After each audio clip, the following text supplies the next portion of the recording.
What's up, man? First of all, Happy New Year to everybody. Hope everybody's doing well. Yeah. New Year. Yeah, man.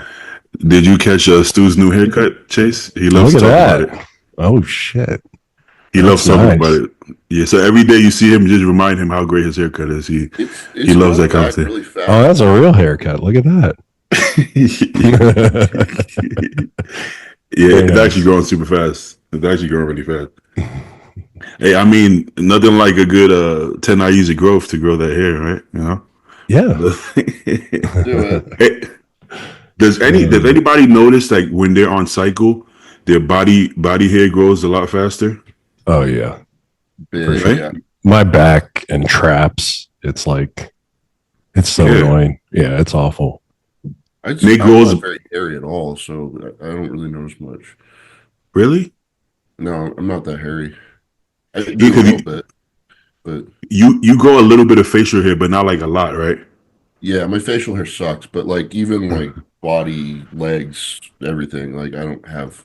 That'd be nice. Some people, they're fucking monkeys, bro. Like yeah. I'm not that bad where it's like that like thick like carpet looking hair, but I've even tried to like go get it lasered off and went to like 5 sessions of that shit, and every single time it hurt more, and it still wasn't getting rid of it. After like the 5th one, I was like, I'm literally almost like crying on the table. It hurt so much, like zapping the shit out of my back. And I was like, all right, this is the last one. I can't. If this doesn't work, I'm done. Yeah. But it didn't really work for me. Stu looks like somebody that would grow hair fast too. You know. Yeah. And you got really thick hair too. So luckily you don't. Here. Yeah. Yep. But like back in the day, like a long time ago, I used to think that all pro bodybuilders just laser hair removal their whole body. So I was like, oh, they gotta like look good all year and do guest posings and whatever. And yeah. Now I'm thinking about this retarded. Like, what do you mean? I think don't quote me. I'm pretty sure I heard Compton say he did that, right? I'm pretty sure I heard Fuad said he did that. Fuad, I know he said he did. Yeah. Well, he's also Arab, so he's pretty hairy. I don't know how it worked for him. Like I said, it hurts so bad. I couldn't imagine doing it all over my body. Like that's a different kind of pain. That don't sound fun. I think Ian said he did it too as well. Huh. Don't quote me. But yes, I mean, I don't think it's super common. Even on Name 3 people, I mean, out of hundreds of pros, I don't think most of them do that. Just because it would kind of suck. It sucks either way, man. Yeah, I wish I could just like go long enough to where it's like I let it grow out so it doesn't stick to my shirt, because that's just the thing is like it'll be poking on my shirt and I'm like I gotta shave my body and otherwise it just bugs the hell out of me. I just feel disgusted when I have hair, and when I see I feel like I stink more. It doesn't feel right.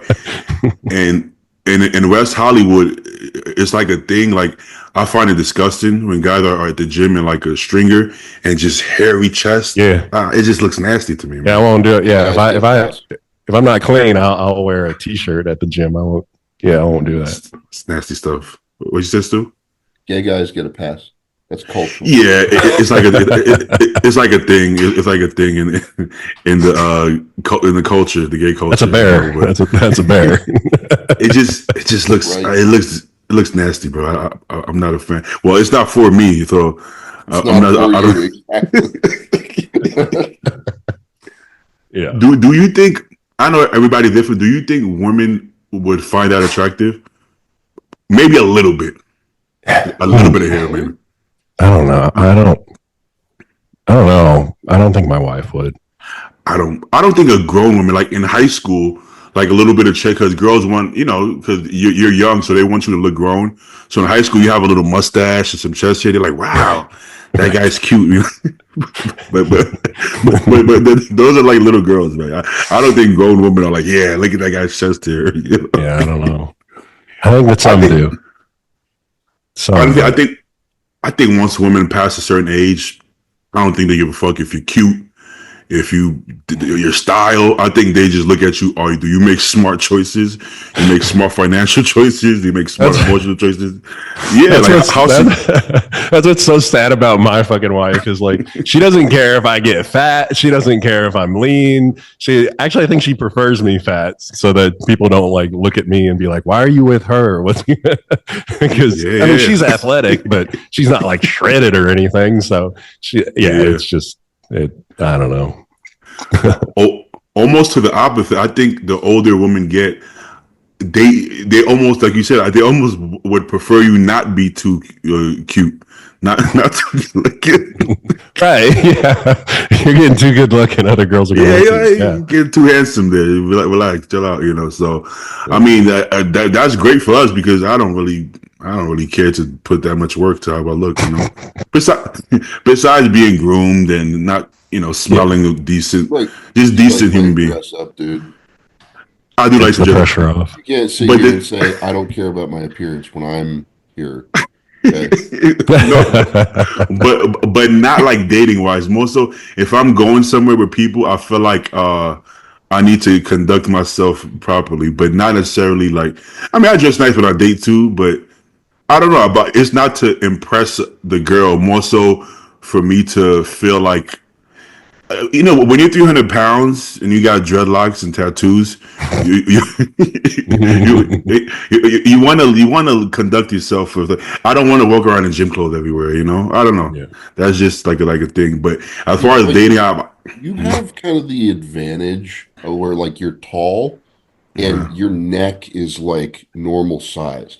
Right? So like your head actually narrows down into your neck and it's smaller, right? Like a lot of us are just like we look like thumbs. So if we get ourselves like dressed up or whatever, you still just have like this like complete drop off straight from the back of your head to your traps. It looks strange. It just doesn't. It doesn't look good in anything. I know what you mean. I know what you mean. It's funny because even if I'm heavy, I kind of feel like this might be a stretch, but I feel like I look normal when I dress up in clothes. Like not normal as an average person, but like people think I'm like a football player or like a rapper or something, right? Yeah. Right? Yeah. Which isn't that bad because people treat you well when they think that because they think you must have money. Right? They like this guy must be rich or something because if they think I'm a bodybuilder, I don't think they're gonna think that. Right. So in some ways, I kind of like that. And they usually ask, "Do you play in the NFL?" And I'm like, I don't want to discuss that right now. I just came here to eat, bro. You don't want to say no. You just be like, "Hey, bro, come on." I mean, a long time ago, it's not like that anymore. So they continue to treat you special. So you gotta take all your blessings, man. The most I've gotten is, "Are you a wrestler?" That's not bad though. Wrestler. Yeah. I could see you even like a UFC fighter or wrestler too. That works. Yeah. That works. So. Hey, Ozempic dealer. This is random, but yeah. I had to get a meal in before we started this, so I thought it would be a good idea to like blend up a beef and rice meal and try and chug it. Ooh. Really bad idea. Like I was over the sink gagging every single time I drank it. That's so bad, dude. Are you at that point? Are you at that point of off season? No, I just wanted to try it to see if I could get it down faster, and it was horrible. So I'm not doing it again. Wait, does your stomach hurt? No, my stomach feels great actually. Oh, that's good. I was just like the taste of it. I was just like, as soon as it hit my mouth, I was like ready to throw up. I didn't actually throw up though. Good. Beef and rice? Yeah, it was like I feel like that would taste all right. Top round or something. And it was like really lean and overcooked and dry. Oh, okay. That's I think Chase right. I feel like if you season it properly and prepare it right, it could come off like a soup or something, like maybe eat it with a spoon, sip it. I would think it'd be like putting like your ground beef in like oatmeal or cream of rice or something like that. But yeah, I like doing that sometimes. Yeah. I would there's this thing I do where I boil my potatoes. I peel the skin. When I'm lazy, I don't, but probably should peel the skin. and I'll boil it for like, I don't know, maybe over an hour. I would come home, shower, walk my dog, so maybe like an hour or more, boil it, and then take it out, mash it up with one of those mashers. I don't know what they call it. Yeah. And mash it up, and then put my beef in it. Put like a little bit of it's called browning sauce. It's supposed to make gravy. I don't believe it has any calories. And I put a little Worcestershire sauce. Right. That's just good. And I mix it together, and it turns into a mush. And it's so easy to eat. Like, it's like you don't even have to barely chew it. So I'll eat it, and I'll finish it. I kid you not, maybe 4 minutes. It takes me like just. It's just so easy to get there. 4 minutes sounds so nice. Yeah. Well, granted, I always just like have it in front of me. It takes me like 15 to 20 minutes to just finally get around to eating it to start, and then it just drags out for like half an hour. That'll sound fun. What do you weigh now, Stu? Well, a couple of weeks ago, I was 300. I finally hit 300. Oh yeah, I remember seeing that. And I think I'm down to like 290. I got as low as like 291, 290. I think I'm up a few pounds from there. So wow. Yeah, I'm pissed, dude. I was there, and it just everyone here is sick right now. So, dude, since the Olympia, I'd be like sick for 2 weeks, a week off where I'm all right, and then sick again. Like I've got a cold right now. Last fucking week on Christmas, I got shingles. Like I've been fucked up. Like shingles, holy fuck. Yeah, man, it was crazy. Like we drove, to my wife's parents' place, so like the week before that, and I didn't know this, but so I had like 2 really good workouts, and then like the next day, I felt like I had like a pinched nerve in my back because I could feel like the nerve kind of like radiating from my spine and like kind of coming around to my chest and whatever. I was like, what the hell is that? So I was like foam rolling it and hitting it with the massage gun and everything. And it was just kind of lingering, but it kind of felt better after doing that kind of stuff. And then it was like 5 days later, we get to my wife's parents' place, and we drive, it's a 5-hour drive. But anyway, we get there, and I'm feeling like pain like around my armpit, and I go to like look and see what's there, and there's a rash starting to form, and I'm like, what the fuck? And then I like pull my shirt up, and the rash is like starting where I felt like that pinched nerve was, and it was kind of like running right around where that nerve pain was. And I had no idea that shingles had anything to do with like nerve pain at all, or it starts like that. But when I looked it up, it was like, yeah, this is what shingles, is. And when the rash shows up, like that's when it's like serious. And so then it was like the next morning, went into the urgent care, and they're like, yeah, that's shingles. And they prescribed me some shit. And I just got done taking the week's worth of that medication. But like the rash is like, it like blisters up and then it scabs out. And now that's pretty much gone, but I still have like this weird like nerve pain. It's like my skin feels like hypersensitive. So it's like I constantly am feeling like my shirt like touching my skin and stuff. It's really fucking weird. That's horrible. Weird. It's not fun. Yeah. Things like this don't happen to people in their 20s, does it? I mean, I don't. Well, it's the same virus as chickenpox. Right. Yeah. So if you get chickenpox when you're a kid, then you're not going to get shingles as an adult. I never got chickenpox as a kid. So me neither, bro. Yeah. Well, for what people say, they say it's a lot worse as an adult. I mean, I guess everything's worse as an adult because you have a life and responsibilities. You're not running around the house doing nothing. Yeah. So I guess it has to be worth. But so I was gonna ask, what does it consist of? But it's basically like chickenpox, right? You feel like shit and you break out. I mean, it's funny. It only sticks to one side of your body, so it's not everywhere. But if you don't do something about it, it can spread to like the whole side of your body.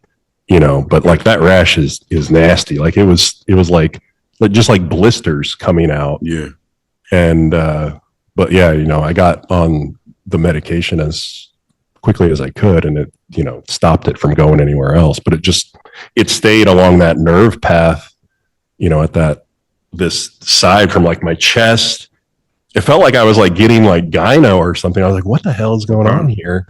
But it was just like, yeah, just a strip right around there. Yeah, it's crazy. Stu looked it up. You looked it up, Stu? Yeah, I'm like trying to read about shingles. Yeah, I'm kind of curious myself. Is it, what are they considered? Are they considered a virus, bacteria? It's a virus. And I'm trying to understand if, like, I think it's saying that it is like it infects your nervous system along a certain affected nerve, and then it manifests as that rash on your skin above said nerve. Yeah, that's what it seems like. Yeah, it was so weird. And when I told them I thought it was like a pinched nerve, they're like, yeah, that's what everybody says. They think they've got some sort of like thing, and they go to like a massage therapist or whatever and try to work it out, and then a rash shows up, and it's like, oh shit, what is this? Yeah, and you catch I had no idea. You catch it from a kid with chickenpox? How do you catch it? You get it from like, I think one of the things I saw was stress and like a weakened immune system. But that's easy to get. I mean, we're always stressed, and immune system. I mean, it's weird, but it's like more common in people over 60 because they got like terrible immune systems. So it's like, I don't know. Both my in-laws had it. So do you take something for your immune system other than vitamin C, like a glutathione? Or, I mean, yeah, glutathione and NAD and NAC and all that shit. But I actually just been looking up. I've been doing some research on NAD. I actually wasn't familiar with it because it sounds like NAC basically from what I've been reading. It's related, yeah. Okay. It's just, I think it's more potent, kind of like the difference between like taking glutathione versus like Tudka or something for your liver. Yeah. It's just stronger. I've been taking the joint and I always forget the name. Joint and liver. Boom. Joint liver support from Biolabs. Use code Macho. There you go. But I've been taking it since I got sick. And then actually I think I had it before I got sick, but then I was being lazy with it. And then once I got sick, I'm like, I don't want to get sick again. I think Sue's been sick a few times. Yeah, it does burn, right? I thought it was in my head. In my head, I was like, no, this burns, man. This burns, I actually stuck some of that like a whole mill of it sub Q last week, and dude, I regretted it as soon as I started. Yeah. You feel it right away. You're like, oh shit. That's so bad. Yeah, because it burns in the muscles, so in the skin, it would like probably just ball up and hurt like hell. Yeah. How many times have you been sick this year, Stu? Like 7 to 9, somewhere in there. It's serious? Fucking ridiculous, yeah. I feel like I was good before the Olympia, and then after the Olympia, like in these last, I don't know how long it's been, like 10 weeks or something, I feel like I've been sick like 4 or 5 times between then, and then it most recently fucking shingles. So, well, the more social you are, I find at least, the more social I am, the more I get sick. The less social I am, I don't really get as sick. I feel like this has been Stu's most social. Well, yeah, it's like it's just from traveling a bunch, honestly. And I traveled so much this year. This year that would do it. Yeah, is not gonna be any different. I've already got like 4 things planned out in the first few months. So like, it's good though. I'm just gonna start hammering, immune supplements in my pill organizer here. Good. Like a staple every time I go somewhere, because it honestly fucked me up last year because let's see, I got sick early in the year, and then I got sick right after I got back from the Arnold's, and then you remember in June like right at the beginning of June, I was like, I had that horrible stomach bug. Yeah. I was like pissing out my ass for 4 days straight. That's all bad. Yeah, that's all bad. And then I like got back into prep, went to Texas for a guest posing, got sick after that as well at 2 weeks out from the show. Um, Yeah. it was just one thing after another, man. That's all bad. That's all bad. Yeah.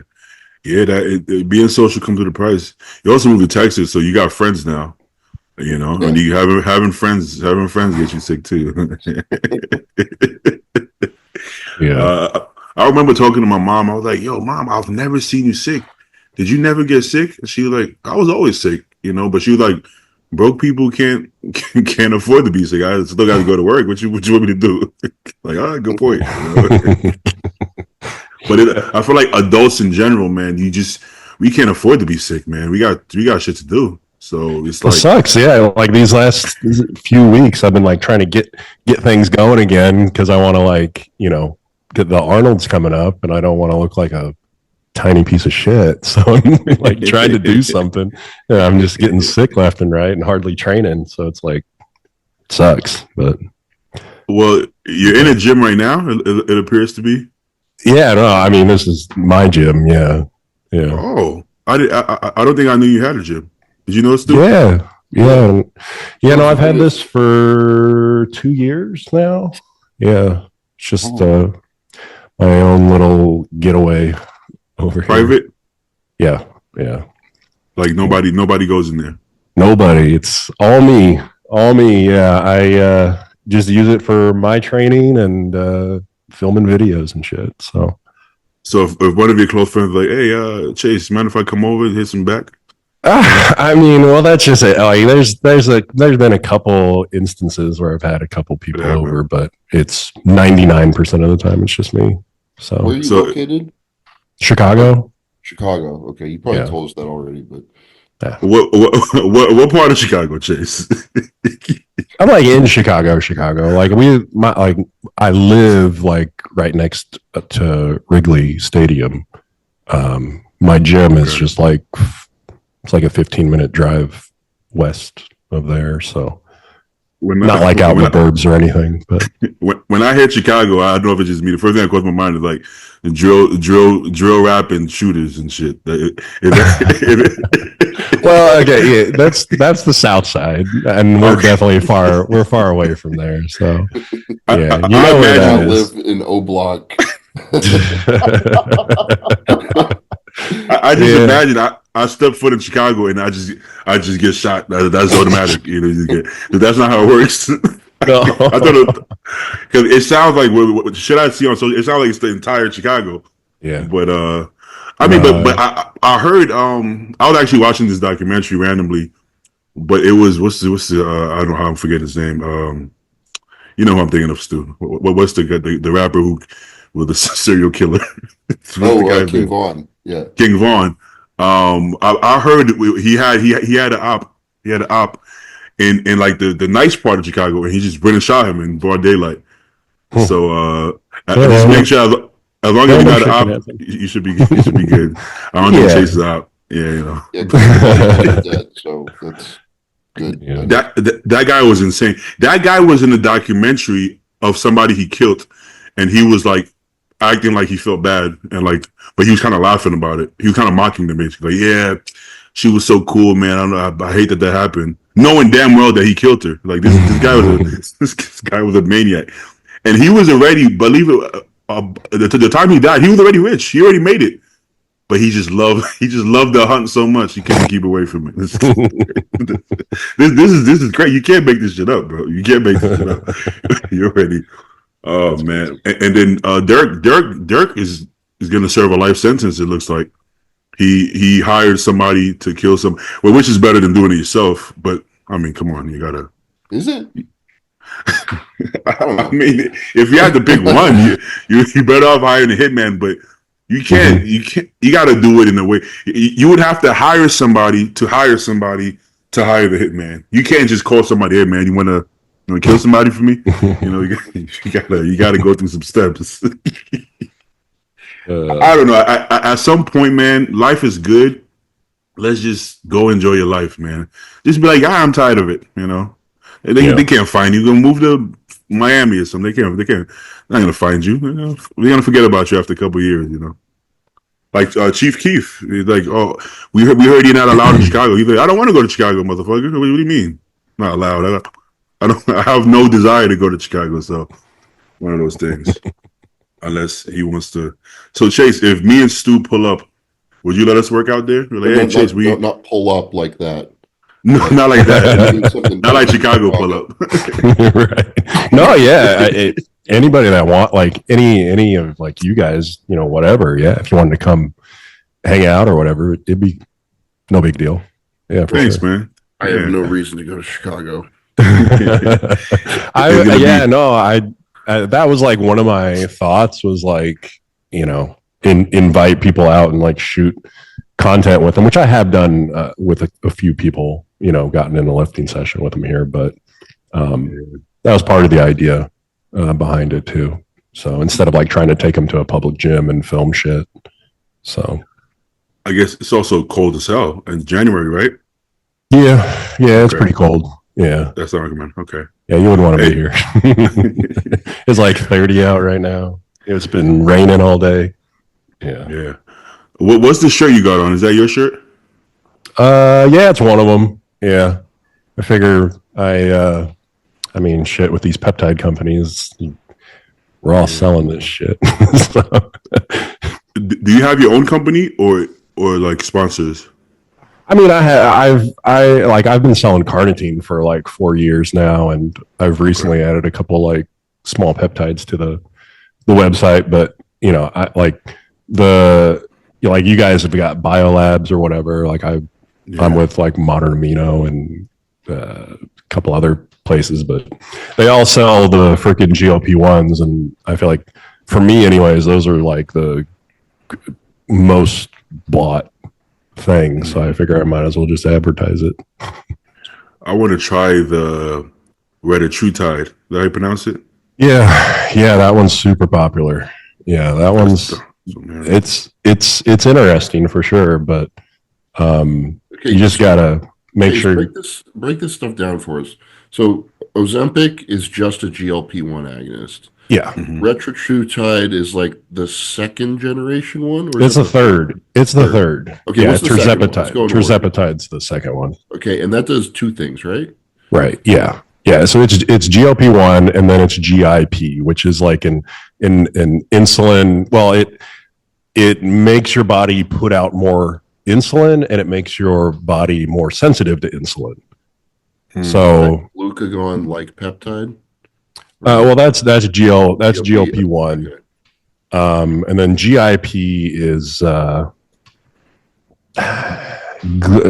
can't remember what that actually stands for. Please hold. Google, look it up. And then Retatrutide has both of those, and then it has glucagon in it as well, which glucagon is going to go in and tell your liver to release the carbohydrates that it stores, and then when that's all gone, it's going to like burn the fat out of the liver, but then it's also going to be liberating fat cells from everywhere and sending that through your bloodstream. So you basically end up running on fat for fuel a lot of the time until, you know, it's time to train, and then your body has the glycogen stores in there to, you know. That's why Retatrutide is kind of like better for athletes, because it's muscle sparing in the way that it's not using your muscle glycogen, whereas like the other one, because it's got that glucagon where it's releasing the fat, it's letting your body run on fat during the day, and then it's like when it's time to train, you still have that leftover glycogen in the muscle to get a pump, because that's probably the biggest complaint on semaglutide and tirzepatide is like guys just feel sluggish and run down and their training sucks, and it's because they're just, number one, they're eating less, but at the same time they're not really doing a great job at storing muscle glycogen. So that makes sense. Okay. Hey, Chase, how is my audio in comparison to Stu? Like this, like how loud my mic is compared to Stu? I think they're equal. I think they sound equal. Yeah. How about you, Stu? You guys sound the same to me. Yeah. Okay, because I That's all can't hear good. myself though. I like Chase's voice better, but that's Yeah. Oh yeah. I've tried semaglutide in prep, and it did its job. I have to go pretty low calories to get in shape. So if I could be less hungry, it makes me less irritable and able to train my clients without just being a dick. Yeah, for So sure. Yeah. that helped. I think one of the things that spooks people about GLP-1 agonists is in the literature, there's like in the studies, it shows that people end up getting muscle loss from it. But I Mhm. mean, that's probably just because they're eating fuck all. Well, They're it, not following Yeah, a plan with yeah. like 400 it's Well, true. grams of It's true. protein in it. right. In that research, they're just giving it to random people, giving them no guidance and just being like, here's your shot, go live your life.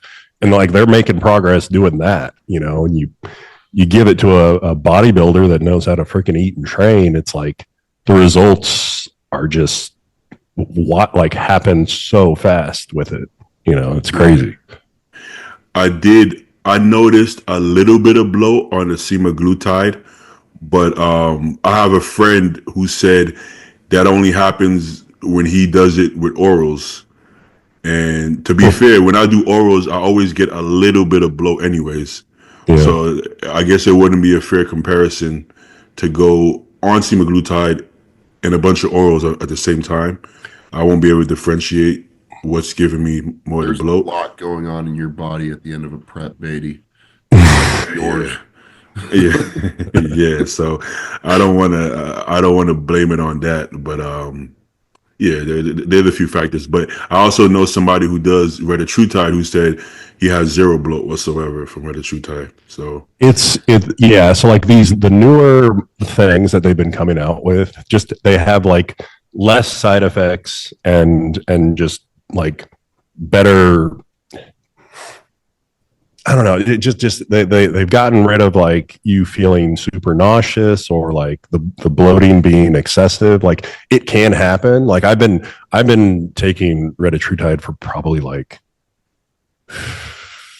15 or 20 weeks at this point. you don't need a And it's break. like, I mean, I haven't.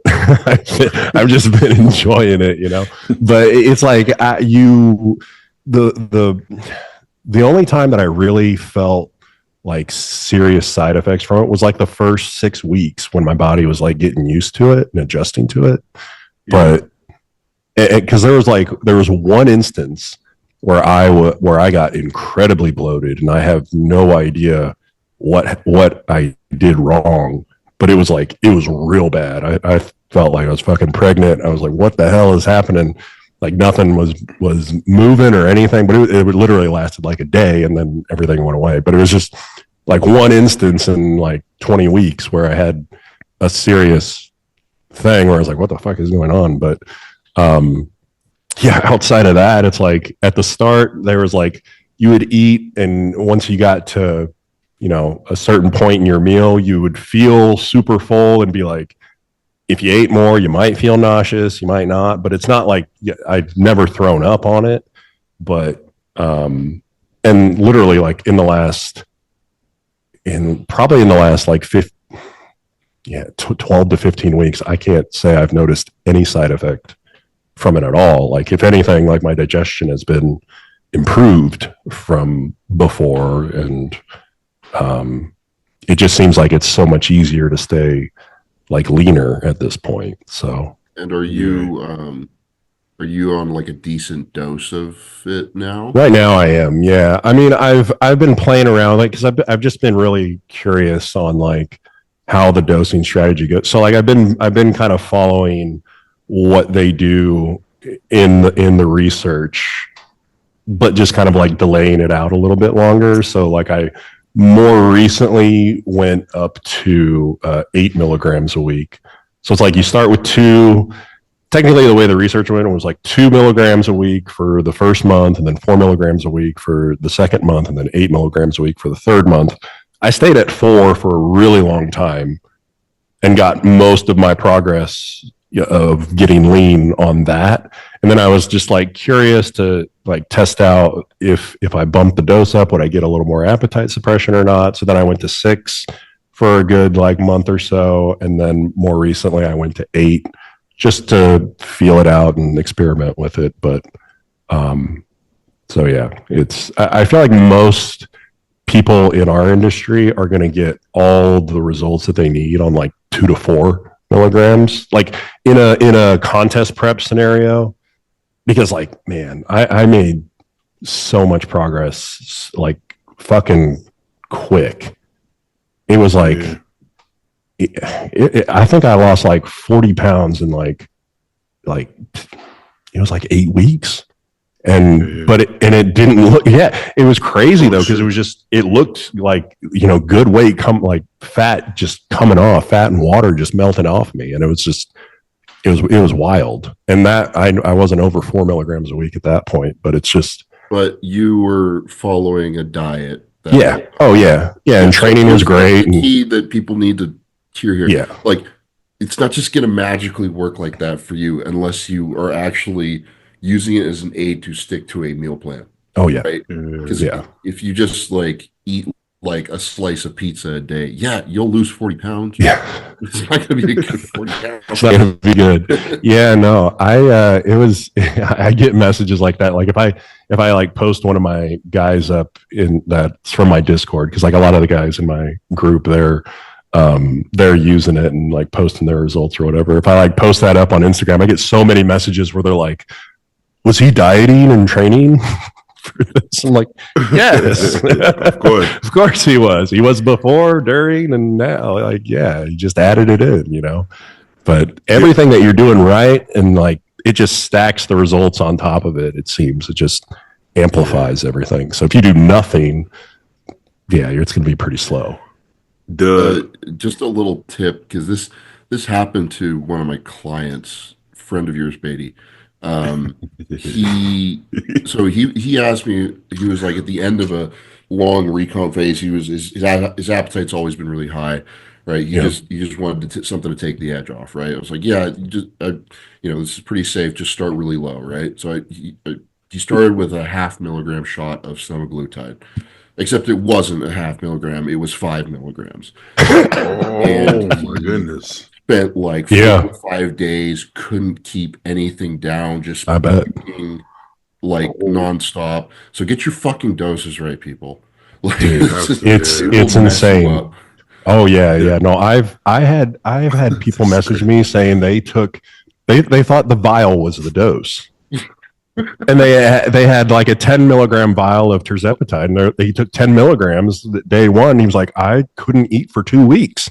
He was like, this shit's terrible. And I'm like, dude, you don't do that. Like, you got to dose it properly. Dude, it's crazy, man. It's scary because like I'll have clients sometimes who like, they're like, okay, you're supposed to take 200 milligrams every other day. How much volume is that on a syringe? I'm like, dude, you can't do this math. Like, some people can't. You can't do it. Really? It drives me crazy, man. It's so simple. I mean, I don't know how they don't get it. I don't know how these people make it through life, honestly. Like, I don't know. Some people, including that client you're talking about, they're like, he actually is a very smart person. He just doesn't. He really is a sharp dude. But he doesn't take the time to understand something fully before diving into it. He rather delve into it first. Yeah, it's called the disease of more, which is a term that's used by drug addicts, because their brains are just like always like, what more can I do? What more can I take? You know, they're never just content with, you know, what they're doing. It never stops. Yeah. There was a time where the same guy added maybe, I don't know, 30 pounds of muscle within like a 6-8 week period. And it's like, wow, that's a lot of muscle. But it wasn't enough for him. It was like, what more can I do? It's like, whoa, I don't think more is necessary. I think that's a pretty good rate if you ask me. Right. But I think some people is just they want more. You know, I had an incident where a girl who wasn't actually even my client, she was a girl in the gym that was friends with my girl clients, and she would just ask me questions and try to get free information, right? So she wanted to do liquid cleanse. It's like, what's the dosing? And I'm like, follow me real closely on this one. Your Clen says 200 mcgs per ml, which means 0.1 would be 20 mcgs. So you got to be really careful with this. Make sure 0.1 right there. No more. Okay, I got you. I'm like, hey, listen to me. Look at me in the eye. Look at 0.1. I'll go as far as you can send me a picture before you do it. Okay. And then I wake up pretty late. You know this, Stu. So I wake up maybe like 12:30. And I have a bunch of missed calls from her. I'm like, oh boy. So she took a full ml, which would be 200 mcg per Clen. Yep. So she sent me pictures and like her eyes were red, bloodshot red. She was like, is something bad gonna happen? Like, am I gonna like die or something? I'm like, I gotta be honest, I don't know. I don't know. I don't know. I don't know anybody who's thinking that, but go ahead. I'm like, you might, but I don't want this to come back on me. So go to the hospital. But she's Russian, so she don't believe in the hospital. She don't want to go to the hospital. Nah, tough it out. So she was throwing up all day and the whole nine. The next time I saw her, she was like red all over. I'm like, whoa. I try to like avoid. I see her at the gym. I try to avoid her. I've built up to 200 before. I've built up to it. Really? I've built up to it over time. Okay, yeah. You're also a lot bigger than I'm sure. Yeah. I mean, I've actually I've built up. I don't know if I built up to 200, but I've built up pretty high. I'm sure not too far off. I'm sure I've done over 100. I'm pretty sure that's one of like Justin Harris's strategies, where he's like, okay, take your show day. And then be like the 3 weeks before that, that's 200. And then the 3 weeks before that, or 2 weeks before that, that's 160, and then 120, and then 80, and then 40, and like map it out before you get to the show day. I'm pretty sure he said that would. Now I could be wrong. Like that with a lot of people. I don't know. I could have the wrong guy. So maybe that was Lyle McDonald. Crazy. Maybe that's Lyle McDonald. You can't do that with everybody. I have a buddy who went into congestive heart failure, because he was taking too much Clenbuterol. If your heart isn't where, baby, lives here in Dallas. I'll tell you later, but like, I mean, yeah. You know, he's quit bodybuilding since then. Wow. Oh shit! You know, and good for him. But like, don't fucking do that. Your heart. If Justin Harris tells you to do that, or whoever you might be thinking of, don't do that. I mean, to be honest, a lot of people do take it to 200 mcg. There's a lot of coaches that we know of that go to that dose, but you don't want to prescribe that to just anybody, right? We don't know if it's Justin Harris doing this, but just in general. Yeah, I don't know. For some reason, I feel like it was him. Justin Harris wasn't coaching my buddy who I'm talking about. Like, exactly. Yeah. Well, Brandon Curry is actually working with Justin Harris. Don't have Brandon Curry do that shit, because Brandon Curry is in 40s and he's been doing this for a while. So Brandon would be one of the people you don't want to do that. But a lot of people can get away with that. But that probably shouldn't be your go-to dose per se. You know, no. Well, so like when I did it, I was also taking Nabivolol with it, so it was like keeping my heart rate in check. Balance, yeah. So like my resting heart rate never went over like 75. So so with Nabivolol and Clenbuterol, I was thinking that myself. They're going to counteract each other, right? Because they're both beta agonists, or one is a beta blocker and one's a beta agonist. So. Right. So the Nabivolol is just going to block what Clen is going to do to the heart. Only at your heart. Only at your heart. So Clen is still going to burn fat. You know, it's still going to act on the beta 2 and beta 3 receptors or something like that. So the beta 1 gets blocked, and that keeps your heart rate from exploding, you know. So during prep, I mean the whole year, I won a carvedilol as well, and then when I ran it with Clen, the Clen still worked, but I was able to take more.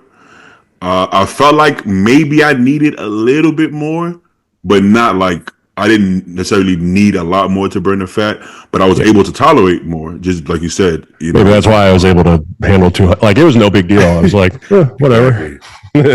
So sometimes it's important to preface that as well, because there's going to be big guys who aren't on the beta blocker who think they can really push it, you know, and it all comes for everything works in unison. That's why it's bad to take bits and pieces from people's programs. Like, hey, how much GH you run? I run 20 IUs, and then you take that. It's like you don't know everything else the person is doing. So before I spoke to you on the last podcast, like hearing what you do, I didn't realize how health conscious you were.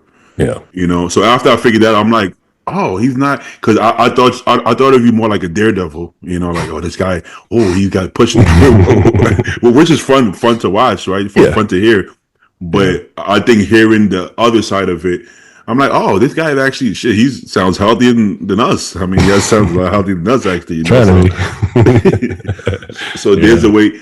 I think you're the first one to push the envelope to the level you push it, but actually be very health conscious. In the past, we've had people who've pushed the envelope, but not they were in health conscious at all. Yeah. So I think that's a good balance, man. You'll be surprised. I would bet money that you are and are gonna be healthier than a lot of bodybuilders who take a lot less than you, just because you're watching both sides. You know, you know what you're doing. You're not somebody who's just hoping for the best. You know exactly what you're doing, and that's important.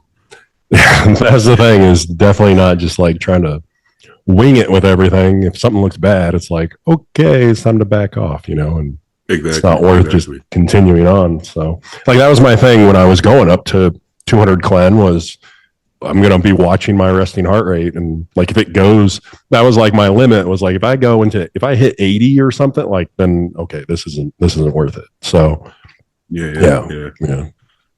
So the last time you were on was like August-ish. I feel like it was like a few weeks after I competed. So I want to say like in the August range. If am I way off here?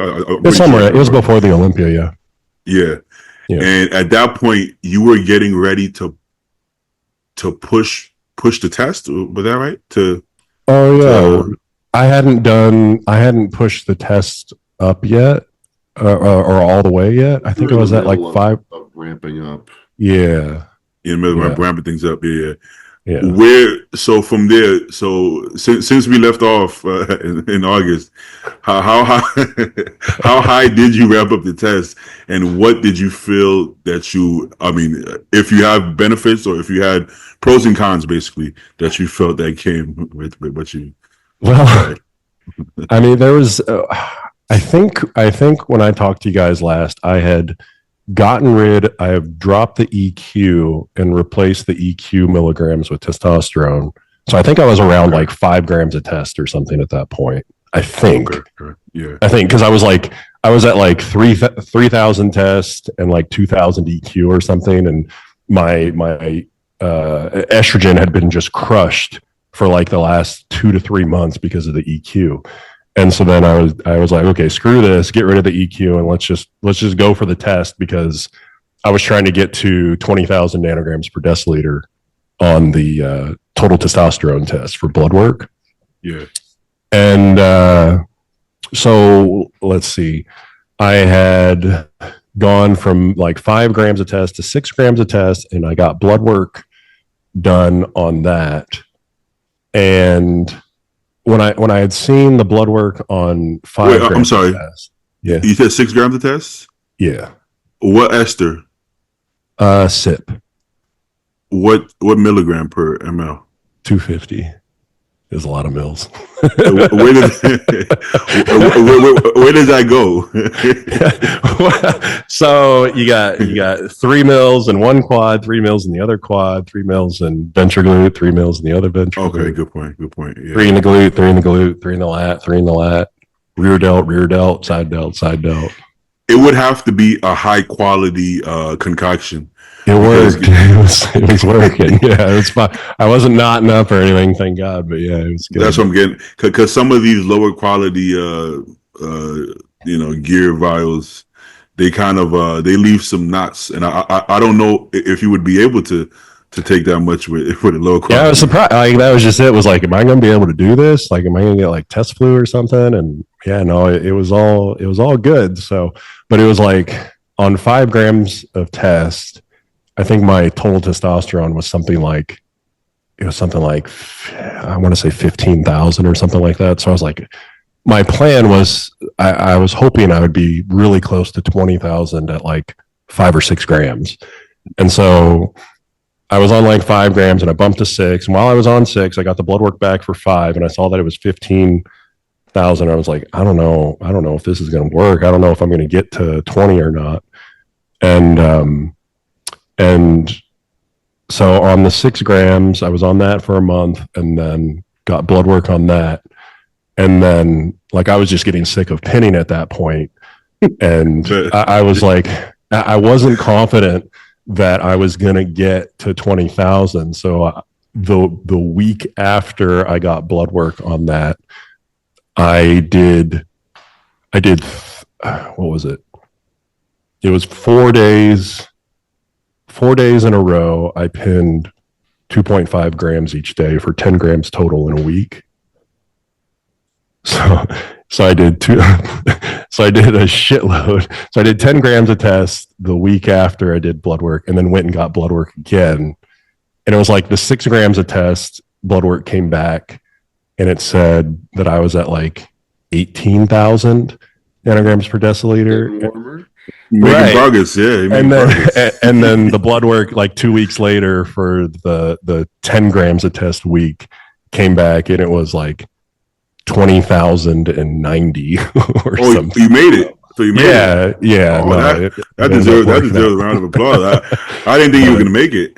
It was ridiculous though. It was fucking crazy. So okay, did you feel shitty or did you feel better? You feel great? So my best look was the 2 weeks after being on 10 grams a test. Like on Instagram, I have like some pictures that I felt like I was like, holy crap, like things are really round and like in my opinion, it was the best that I had looked. And it was the couple weeks after that 10 grams a test that that week that I did. So very interesting. You guys know, but it's just insane. Like nobody do that. It's entirely. You guys know, you know Dan Duchesne? Yeah. He's like the original. I don't know what you would call that. The original gear guy. I don't fucking know. Yeah. But he had this theory that I'm assuming he tried it out on people. He said the more when it comes to tests, I believe he was talking about tests in particular. He was like, the more tests you take, in theory, and from what he's seen, the more results you would get as long as your health holds up. I could see how that could be true. The thing is that a lot of people's health wouldn't hold up, right? They would start getting so much negative effects. Let's say for me, to speak for myself, right? If I go above what I'm comfortable with, what happens is my training goes to shit. I feel lethargic. My appetite goes down. My sleep goes to shit. So these are factors that are not going to make me more muscular. But let's say that didn't happen and I felt great. Yeah. I could see how I could probably continue, actually get better. It's just that most of us just wouldn't be able to handle it. You know? That's what's so fucking weird is like every bump that I did, I didn't feel like any different. It was just like, I would just kind of see things change a little bit. But I mean, for the amount that it was just, it's a lot. Yeah, it was not something that's sustainable at all. Like, I mean, 10 grams divided by, 250 milligrams per milliliter. It was, quite a bit. Yeah. Yeah, it was stupid. just shots on shots. Yeah, it was ridiculous.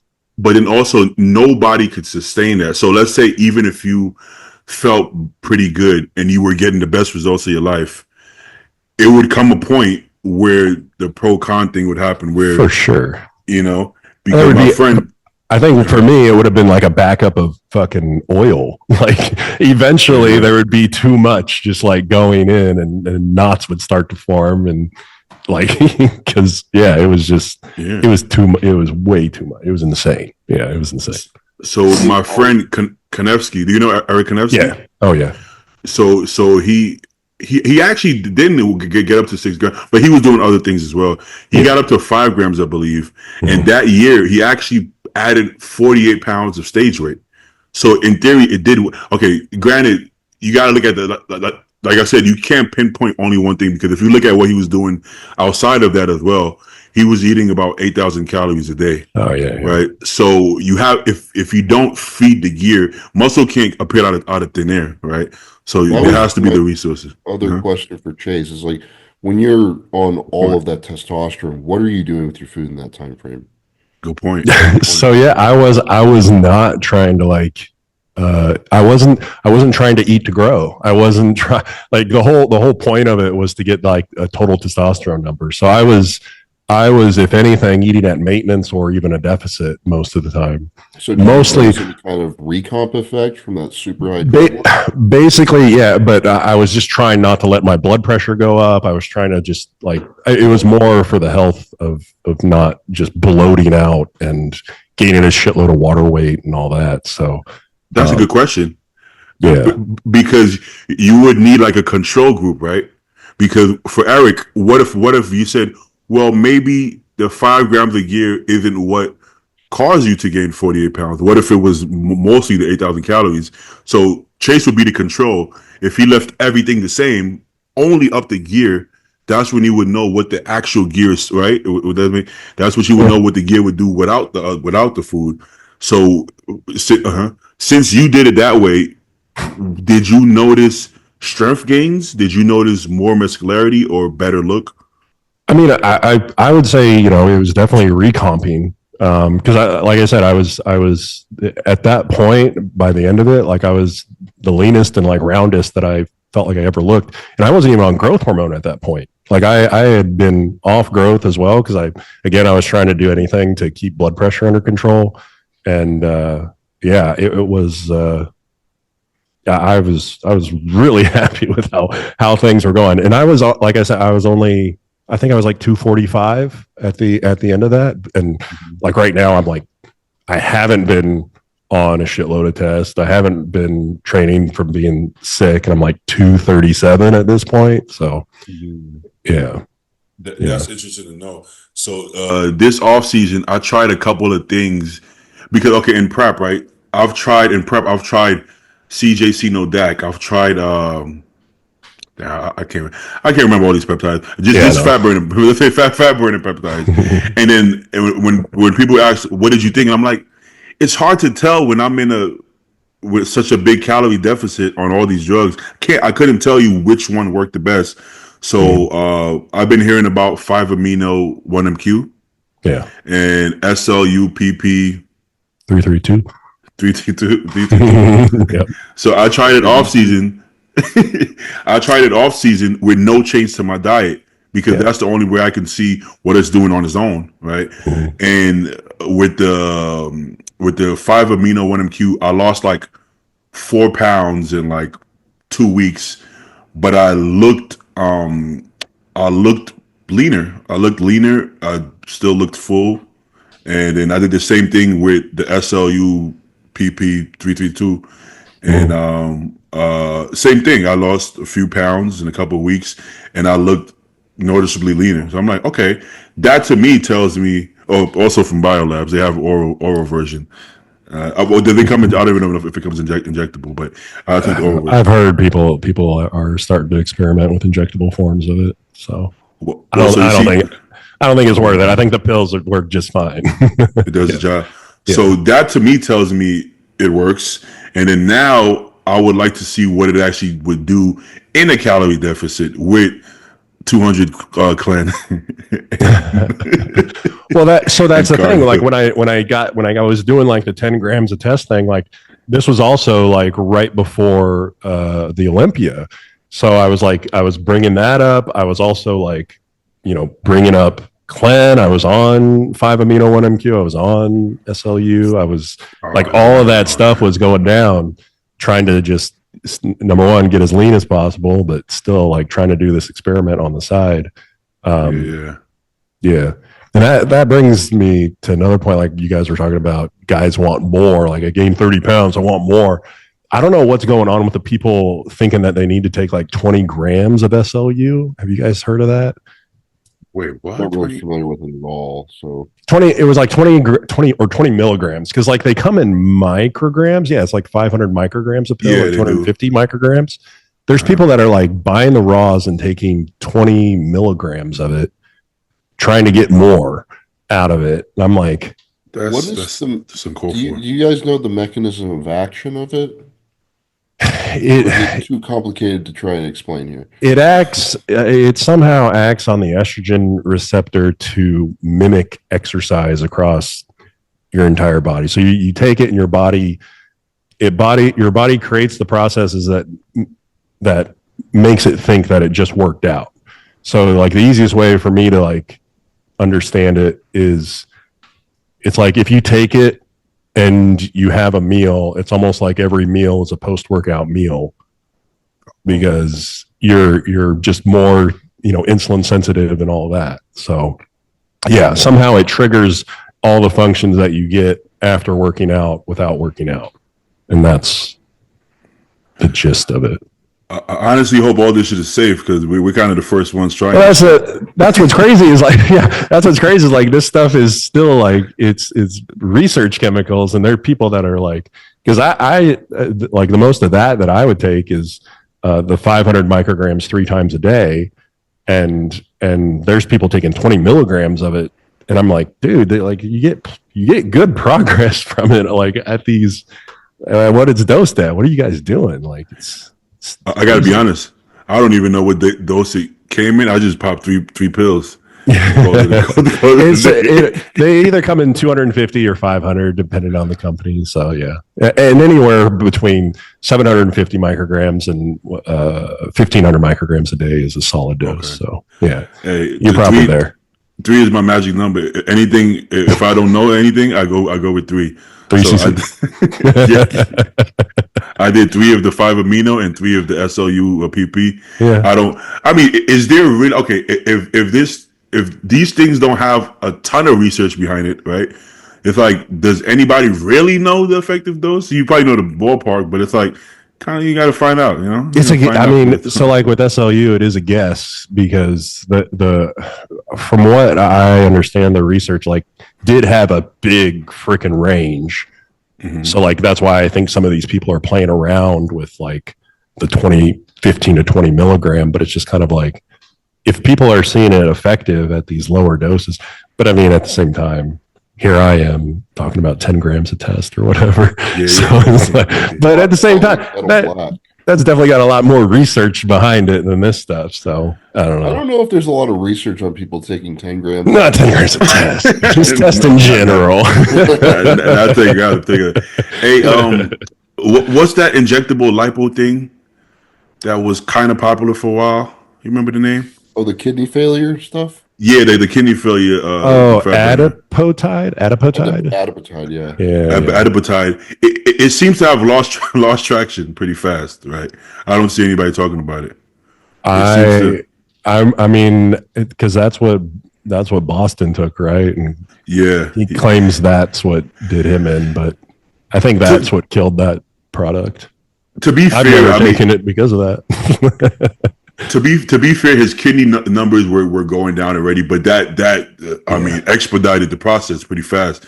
But I wanted to try it, so I'm like, where can I get this stuff? And he told me where to get it, and I was like, what's the dose? He's like, man, there is no dose. He's like, who would know? Nobody knows. Nobody knows. What sure would you take? Has it. I'm sure they do. Like I can. Maybe. Yeah. I'm not gonna find out. I'm not gonna this shit. But yeah, then I was like, what would you take? And he was like, well, I would take this, but I wouldn't recommend that. And I'm like, no, yeah, I'm trying to get a gauge. I'm definitely not gonna take that. So I took the lowest I could imagine, and it worked, man. But I could tell it was doing damage. I started bleeding in places that I shouldn't be bleeding, and that's enough to discourage me. That's interesting. Yeah. Where are you supposed to be bleeding as a man? Good point. Where he's going. But my understanding, I don't know the mechanisms of action. I don't think anybody knows. I don't either. No. But from what it seems like to me is wherever you pin, it's killing everything in that area. Everything got to go, from bones, muscle, fat. So it is killing the fat, but everything is going. So at that point, that's injectable poison, if you ask me. I mean, it just kills everything. I mean, damn, So yeah. That's probably not something that's going to go very far. That's one I have not recommended anybody take. I haven't even looked into it because I was just like, nope, not that one. To be fair, Boston actually never recommended it to anybody. I don't think he ever recommended it to anybody. He just wanted to try it for himself, But he shot his low back. I don't think it would I don't think it would go for your kidneys in particular. But I think if it's near that area, it will get whatever's there, whatever that may be. Could be. What if you could use it for cancer? What if you could kill cancerous cells that way? Maybe that's what it was originally designed for.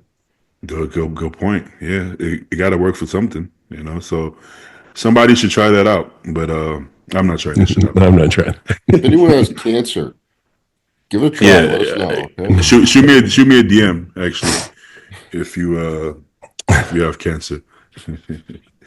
All right. So, did you do any other experiments with growth or anything like that? I did. I think right after we talked, I think I was messing with that Ingenla, the long-acting HGH. Yeah. Did we talk about that? Not too much, but you did mention that. You did mention that. Yeah. No, I video on that afterwards, and the dose equivalency was crazy high. Because it's not the same as regular growth hormone, because it's blended with HCG or something, and HCG keeps it suspended in your bloodstream for the week is what it's supposed to be, but it's really weird. I mean, the blood work numbers on it were just stupid, but it's confusing. Yeah. So I was taking a lot of it. What I was doing, I was taking 18 IUs of Serostim a day costs $500 to $700 a week, depending on your source. Damn. So I was saying, okay, let's take $500 to $700 a week of Ingenla and compare. And so if you're taking 18 IUs a day of Serostim, your GH serum numbers are going to come back at a 50. Okay. If you go and take the equivalent in dollar wise of this Ingenla, you're going to come back. I came back with a GH serum number of 155. It was 3 times higher, but at the same time, the results were definitely not 3 times better.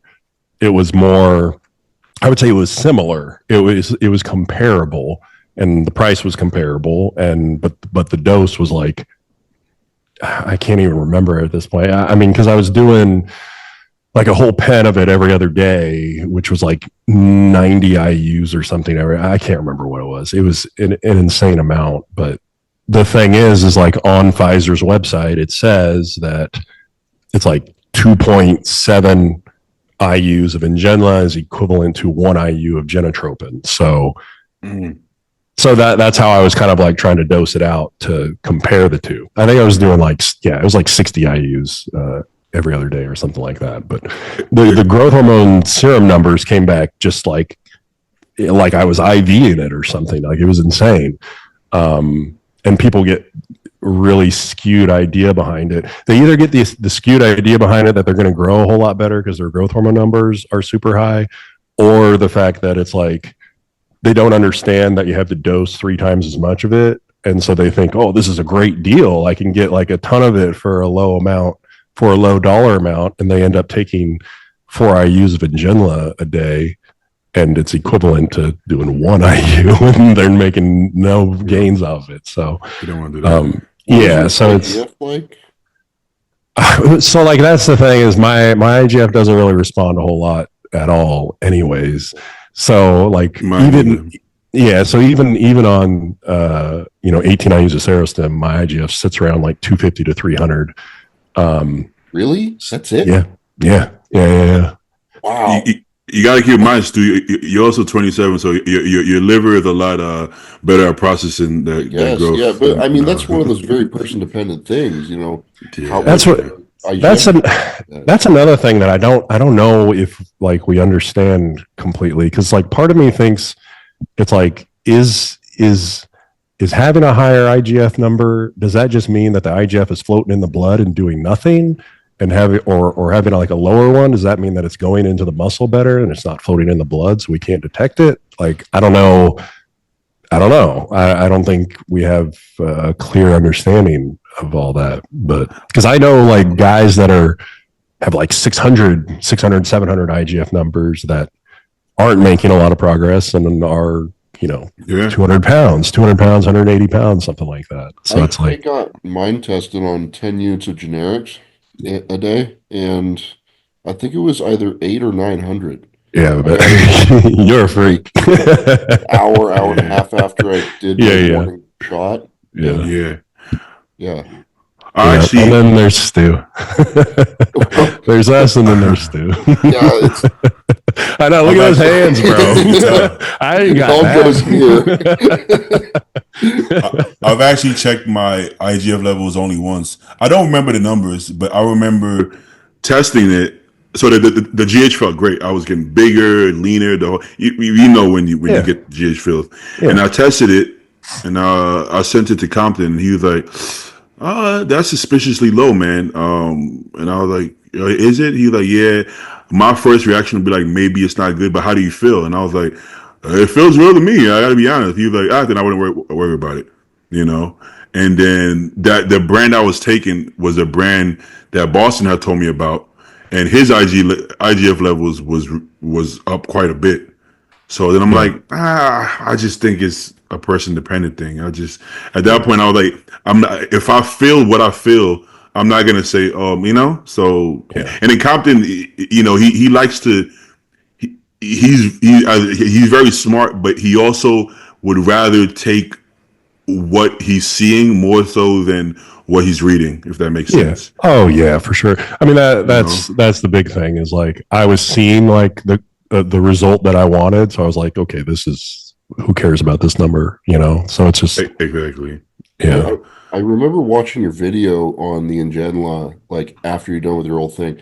And the coolest thing was your fasting insulin was still very low, yeah, which yeah. that was the thing that I was like, oh, he's That's what gonna give everybody himself was worried about. diabetes, right? Hmm. Your growth hormone's super high all day, every day. It's not Yeah, good, right? But yeah. it wasn't an issue. Yeah, it didn't budge at all. So but that's just it, is like the growth hormone is like super high in your blood, but can your body do anything with it is the thing. Because I think it's attached to the HCG at that point and it's just floating and not acting on anything. So I don't know. It's the way that I tell people, like, if you're going to use it, like, number one, you're going to have to dose it 3 times as high. It's not going to necessarily be cheaper.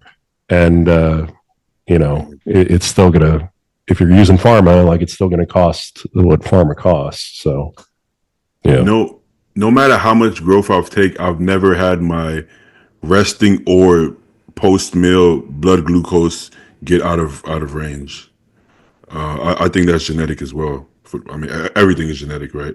That So surprises me because like you put on fat pretty easy I when you do it start very eating easily, more. very easily, But that might be also my carbs also aren't as high as yours, right? Yeah. So if I'm only eating 400 or 500 carbs a day versus no, I'm eating more than that at this point, maybe 500. Let's say 500 carbs a day versus your 900. Because I'm getting fat easier, my carbs don't get as high as well. So maybe that could be why, who Yeah. knows, man. But nothing is ever textbook when it comes to the body. The body is just, especially you start throwing all these drugs at the body, your body just, it does things the way, the way it wants to. And it almost doesn't matter what you think you know about the body. It goes out the window sometimes. Man, I read something the other day. Someone had his client try, tirzepatide with MK677, and that fucks me up. Well, the terzepatide kept his blood sugar from going crazy, and apparently he put on like 15 pounds that looked good. Combining those two, I was like, shit, is that stuff going to be? Because I'm always like, fuck MK677, that's stupid. Well, that's the only one. MK is the only one that did raise my resting blood sugar. Yeah, you would think that super common. Oh, that's the thing. Okay, because in my head, I would assume it would probably be weaker than G. Well, I mean, I'm not going to get as big and lean on MK, but I was getting more side effects technically. Yeah. The water retention I get from MK is insane. That's all that I've read about it. Is just like it works, but you get all the bad side effects big time that you don't want. Like if you want to go diabetic, take that shit instead of growth hormone. But if you can pair it up with a GLP-1 and prevent that, like that's an interesting thing. I wonder what wins out, because MK makes you hungry, and then you've got a making you not hungry. Which is gonna win, right? Yeah.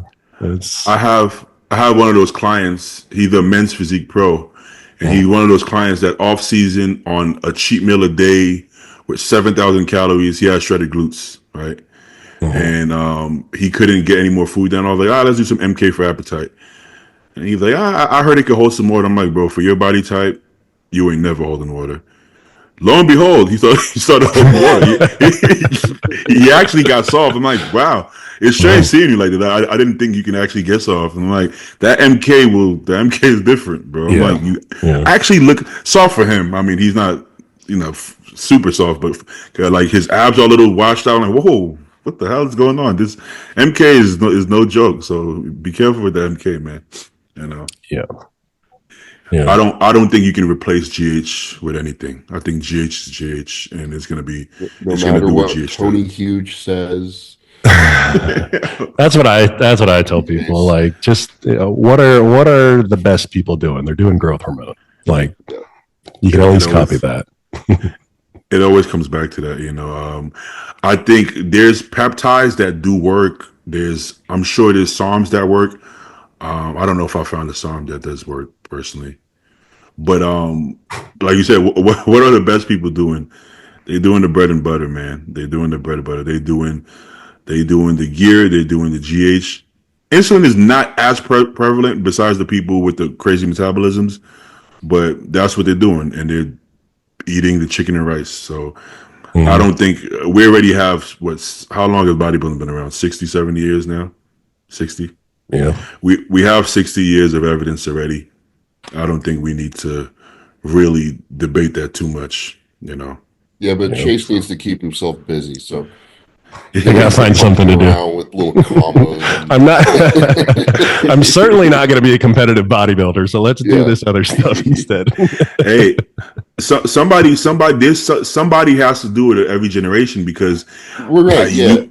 Dude, I think I don't have any problem with people like experiment. I think what Chase does is cool. Honestly, I think what Tony does is kind of cool, because he's such a wild man. You get all this crazy shit, right? But don't sit there and there's a lot of people in our community who are kind of drug obsessed. I'm sure a lot of people in your Discord server are pretty drug focused, right? Oh yeah. Don't delude yourself into saying like, I'm just trying to find every little edge that I can to be a better bodybuilder. Like, no, you just you want to experiment with drugs. Yeah, and that's fine. Like, just say that. I agree. Well, like Chase just made it clear. He said, I'm never going to be like a pro bodybuilder. Yeah. But I'm going to do it. But that's the difference. A lot of people feel like, okay, I haven't been dealt the card of genetics, so I'm going to find a way to out-drug myself to be on the Olympia stage. Yeah. But they don't understand that it just doesn't happen. Yeah. There's people on the Olympia stage that don't even give a fuck. There's people on the Olympia stage having cheat meals, cheating on their diet and prep, and still make it to Olympia stage. just because they have the genetics. So that's something you can't buy. You got it or you don't. So you have to understand that Boston did understand that, but well, Boston felt like he could sneak a pro card, but he didn't think he was going to go like win the overall at nationals. But he thought if he played his cards right, and I would agree with that because he comes in shape. If he snuck around and found a, he I get think there. Boston's best look probably could have gotten first or second in the Supers this year. Mhm. I wouldn't disagree with that. Yeah. And okay, but Boston also, he didn't give himself the credit for his genetics because I don't know if you're aware, he never actually strung together a full perfect year. He would like do 3 perfect months and then completely fall off for like 6 months. A lot of people didn't realize that he never strung together years of consistency, just because I think he liked to see how far he can catch up. He had the discipline. Mentally he had discipline. I don't think he had like a food obsession or anything like that. I just think he liked to get skinny fat to see how fast the transformations got him going, But let's be real. From the time he won the Contra Costa to 21, imagine if he did what you did, the next 5 years were perfect.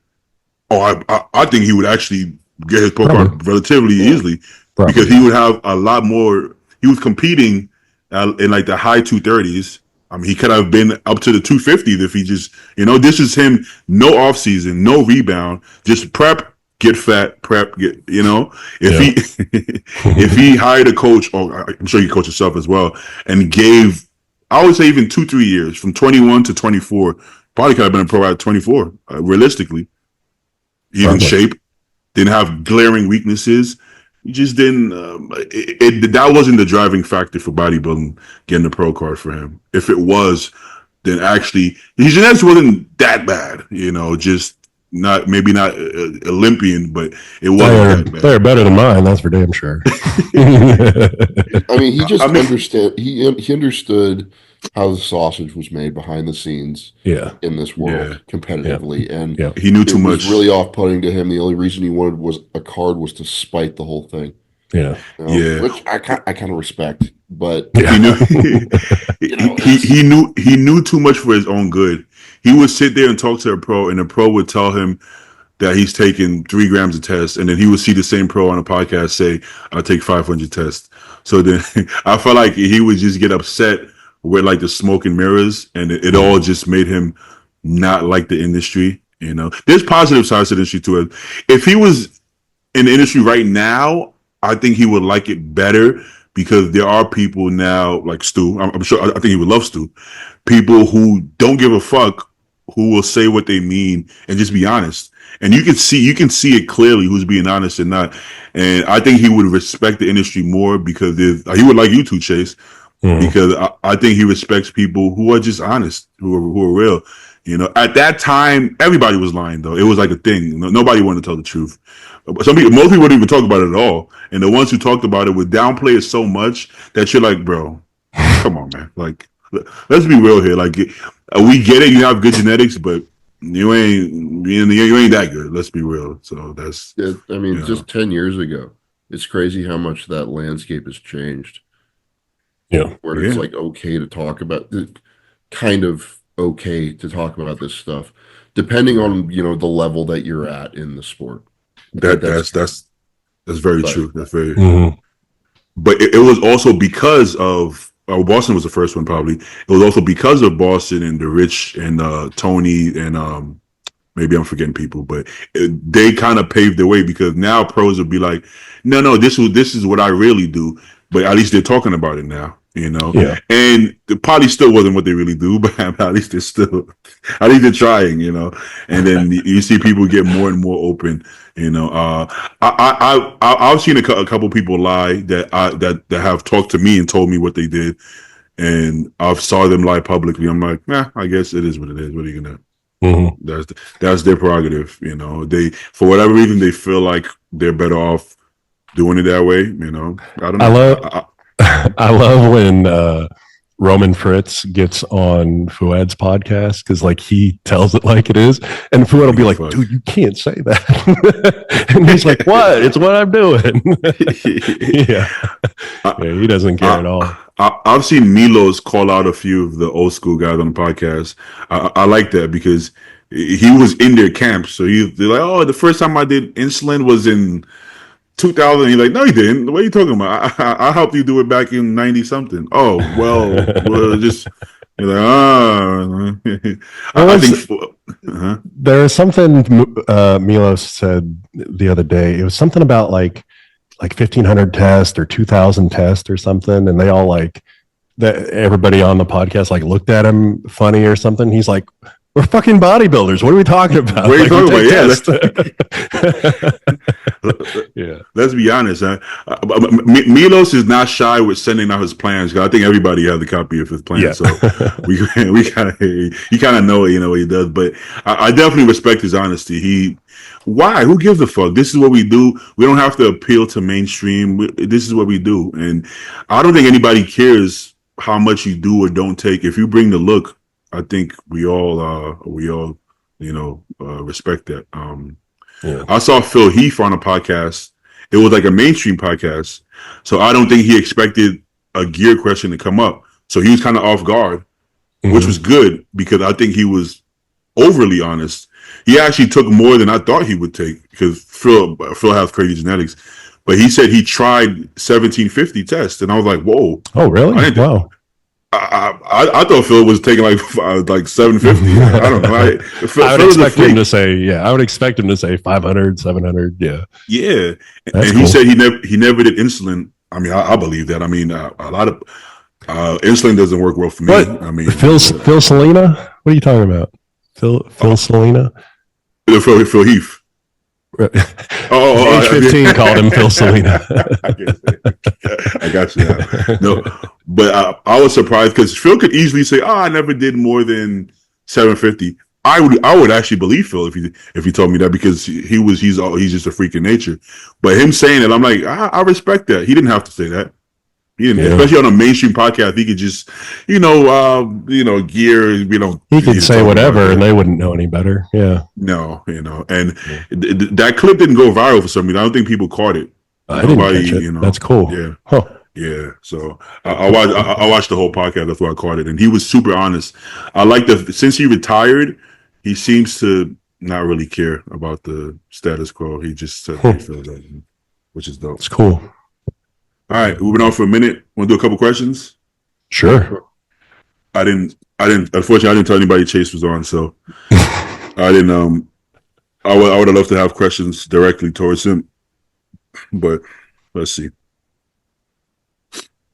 Let's see what we got. Did you guys stay local for the holidays, or you travel? I drove to Michigan. Yeah, just my in-laws. Which, 5-hour drive. I thought you were going to say he drove to O-Block. No. for the holidays. North of Detroit. Oh, this is a great question right here. Best question.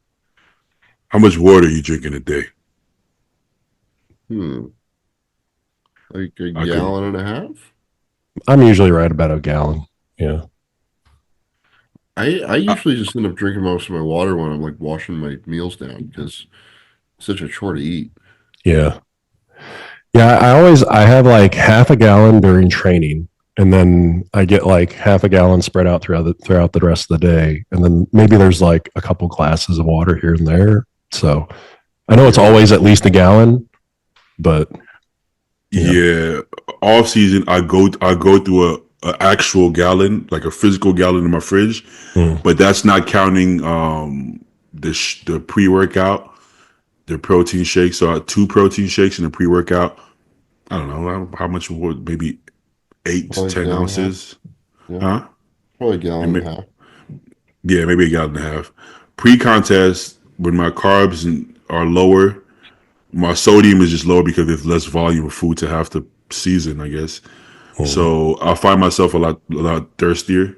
So I get up to maybe 2 gallons at that point. At least 2 gallons, I would say. So, but off season, I would say drink when you're thirsty. I don't think you have to force it. Does anybody try to force it or no? No. When I like first wake up in the morning, I'll try and drink a bunch of water because I get pretty dehydrated overnight. I can feel it. Yeah. Yeah. when my gear is higher, I get thirstier. I noticed that. Same if my growth is higher, I get thirstier. It's like I need more fluid. Oh boy, big man's coming. Go to your bed, man. Go to your bed. Leave me alone. Go to your bed. I don't want to be mean, but he's gonna pull some plugs out. All right. Hey, go to your bed, bro. Ignore them. When getting relaxed, do you two movements? What do you think? Why do you think they haven't announced the date of the Olympia? They haven't? Wait, what? I wasn't aware. For next year? For next year. I thought they moved it up. When was it? It was November last time. Yeah, it's in October. It's in October next or this. Yeah, I guess this year. Yeah. Did they say? Yeah, I know they. I'm pretty sure they. Yeah, they made. I'm pretty sure they made that announcement. It's in. I know they moved it up. It's in October. Yeah, I feel like it's the second or third week of October. Yeah, I just looked it up. Oh, so they have. Excuse me, October 10th through the 13th. Yeah. Okay. Well, yeah. That's the same weekend as it was this year or last year.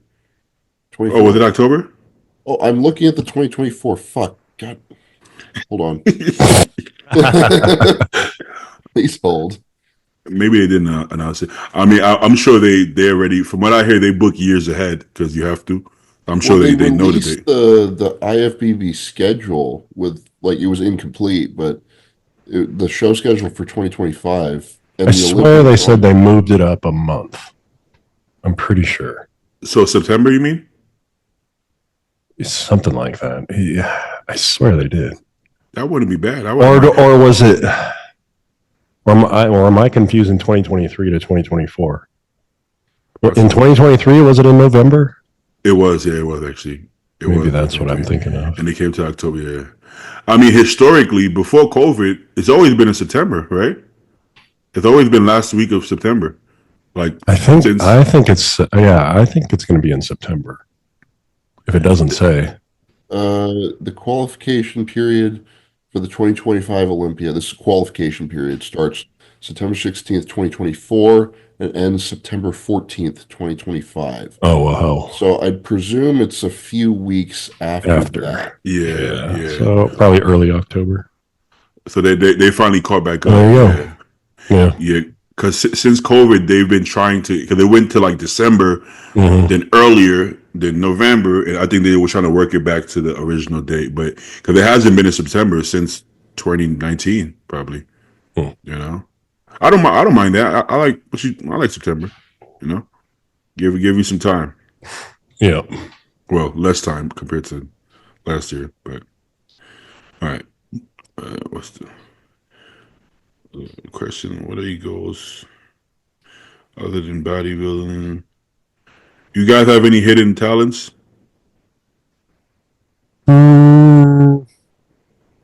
Hidden talents.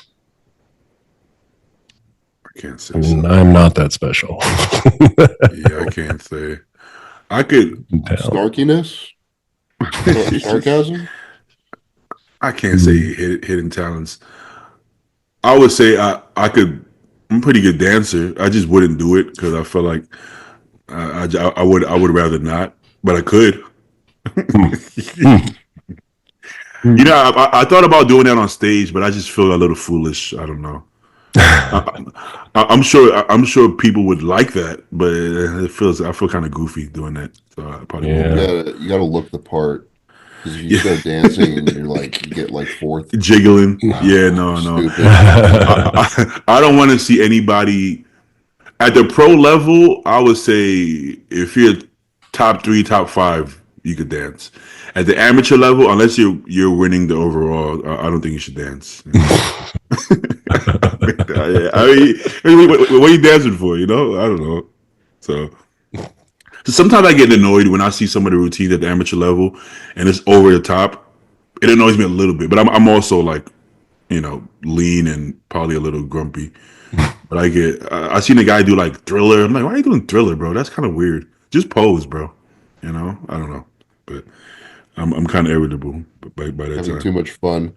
Not allowed. Yeah, yeah, but like I think what Stu said is thing. If you look the part, you can do no wrong. But if you're like, why are you so like some of the classic guys?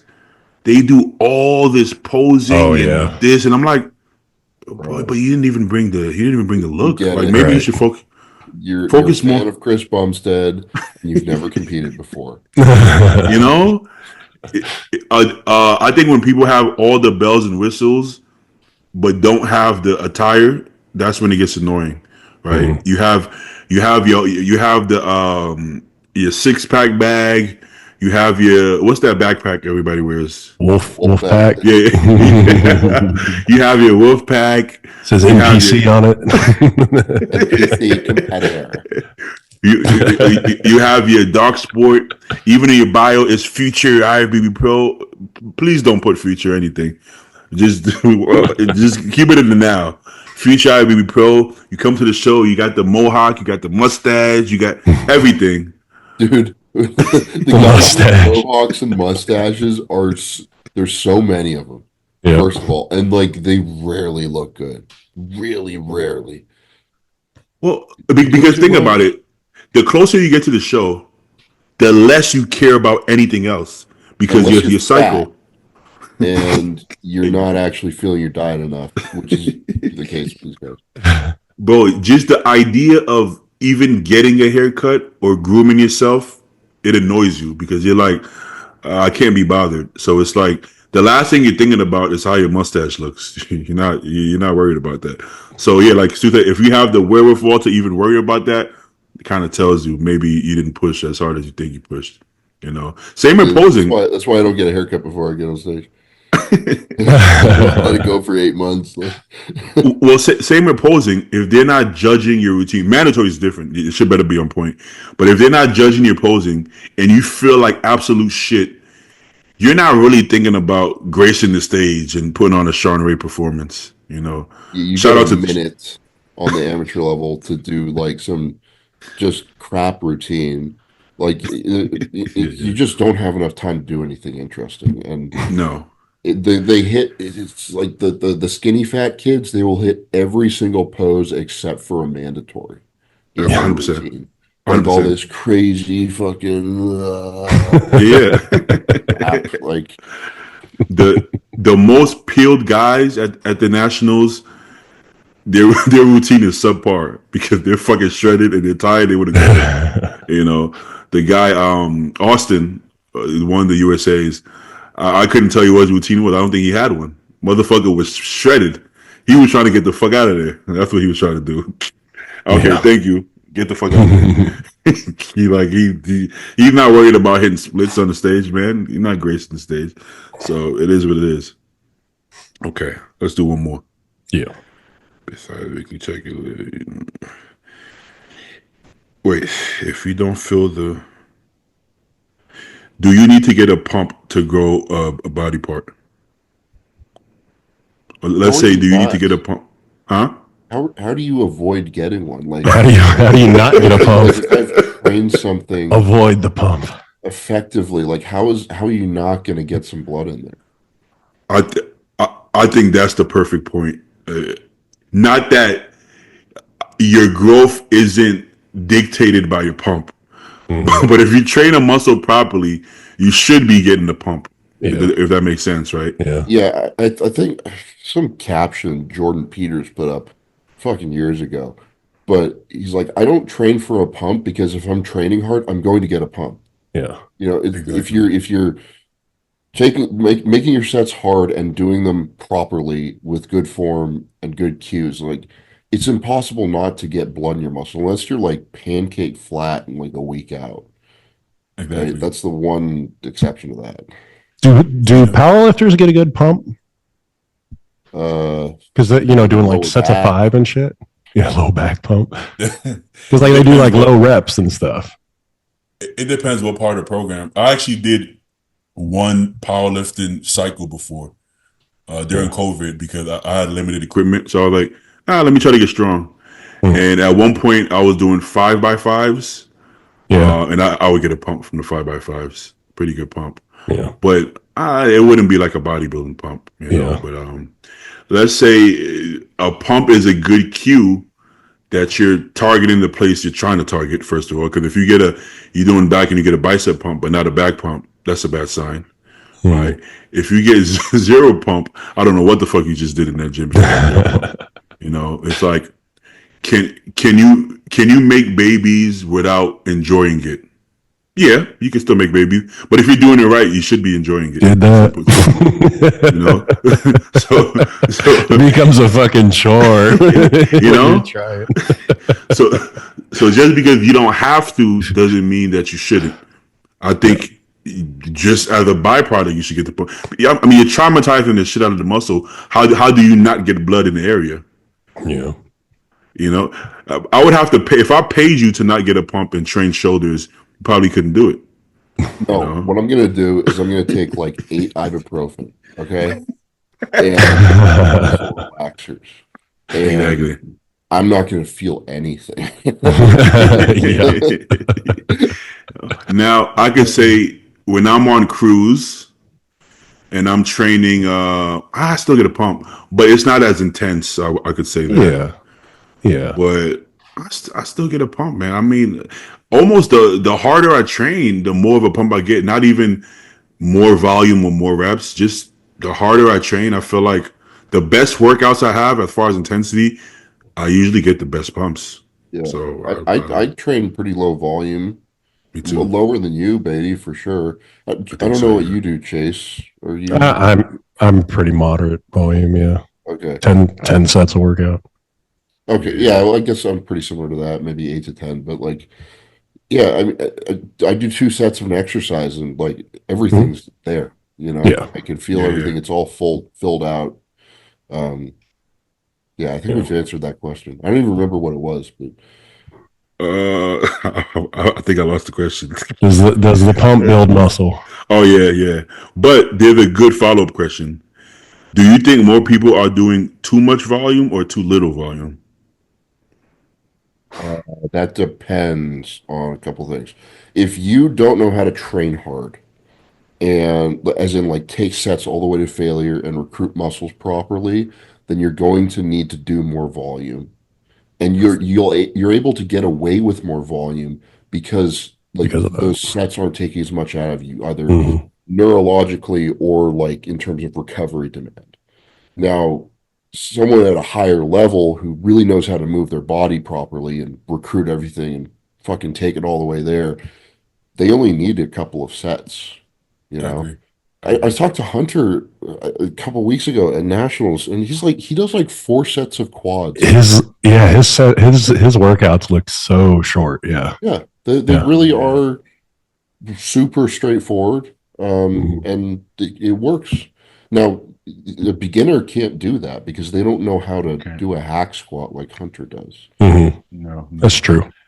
But don't you feel like that kind of self-regulates, right? Like when I first started training, even though I was training as hard as I could, I didn't have a good connection with my body, and my form was atrocious. So, so I would feel like I needed more sets because I wasn't stimulating much muscle, fucking doing this shit. So I would end up doing a shit ton of sets, and then when I get to a point where it's enough, I would kind of that's enough. We're good at 30 sets today. Yeah. And then as I got stronger, my form got better. The volume just keeps peeling back. Now let's say I go in the gym, do 2 working sets of extensions. Okay, yeah, my knees feel good. I do 2 working sets of high squats, bro. I'm pretty much fucked up after that already. Yeah. Then I'm fucked, like, man, if you're doing them hard, like, bro, I'm fucked. Then I'm like, at this point, I'm like, I want to do pendulum squats, but I'm so fucked up. Fuck it, let me do it anyways. And then I'll do 1 set of pendulum squats. I'm like, okay, maybe I should cut the squats here. Then I'll do leg press, maybe 2 sets. Then I'm like, I'm done, but I know that my nervous system can handle some more extensions. So let me just do some more extensions. boom. But it's like your body's self-regulating itself. When I'm so shit that I'm like, I don't know if I can physically do more squats, that's a good cue that I'm pretty fucked up there. You Yeah, know, the whereas before self-regulation thing there depends on you not being a pussy, though. To they were very, put very it true. bluntly, like You gotta know not yourself. everybody knows where that line is, you know? Mhm. And not everybody's authorized to self-regulate. You Right. know, so some people, you know, some people, you got to know yourself. If you're somebody who overdoes things, you want to listen to those cues. If you're somebody who underdoes things, sometimes you just have to do it anyways. You know, that's harder to understand where you stand. I think I don't want to say most of us because everybody's different, but you should have a good idea. If you're always backing out, maybe you just don't want to train hard. You know, but you have to figure yourself out. I think a lot of us usually overdo it than underdo it. Well, a lot is a strong word.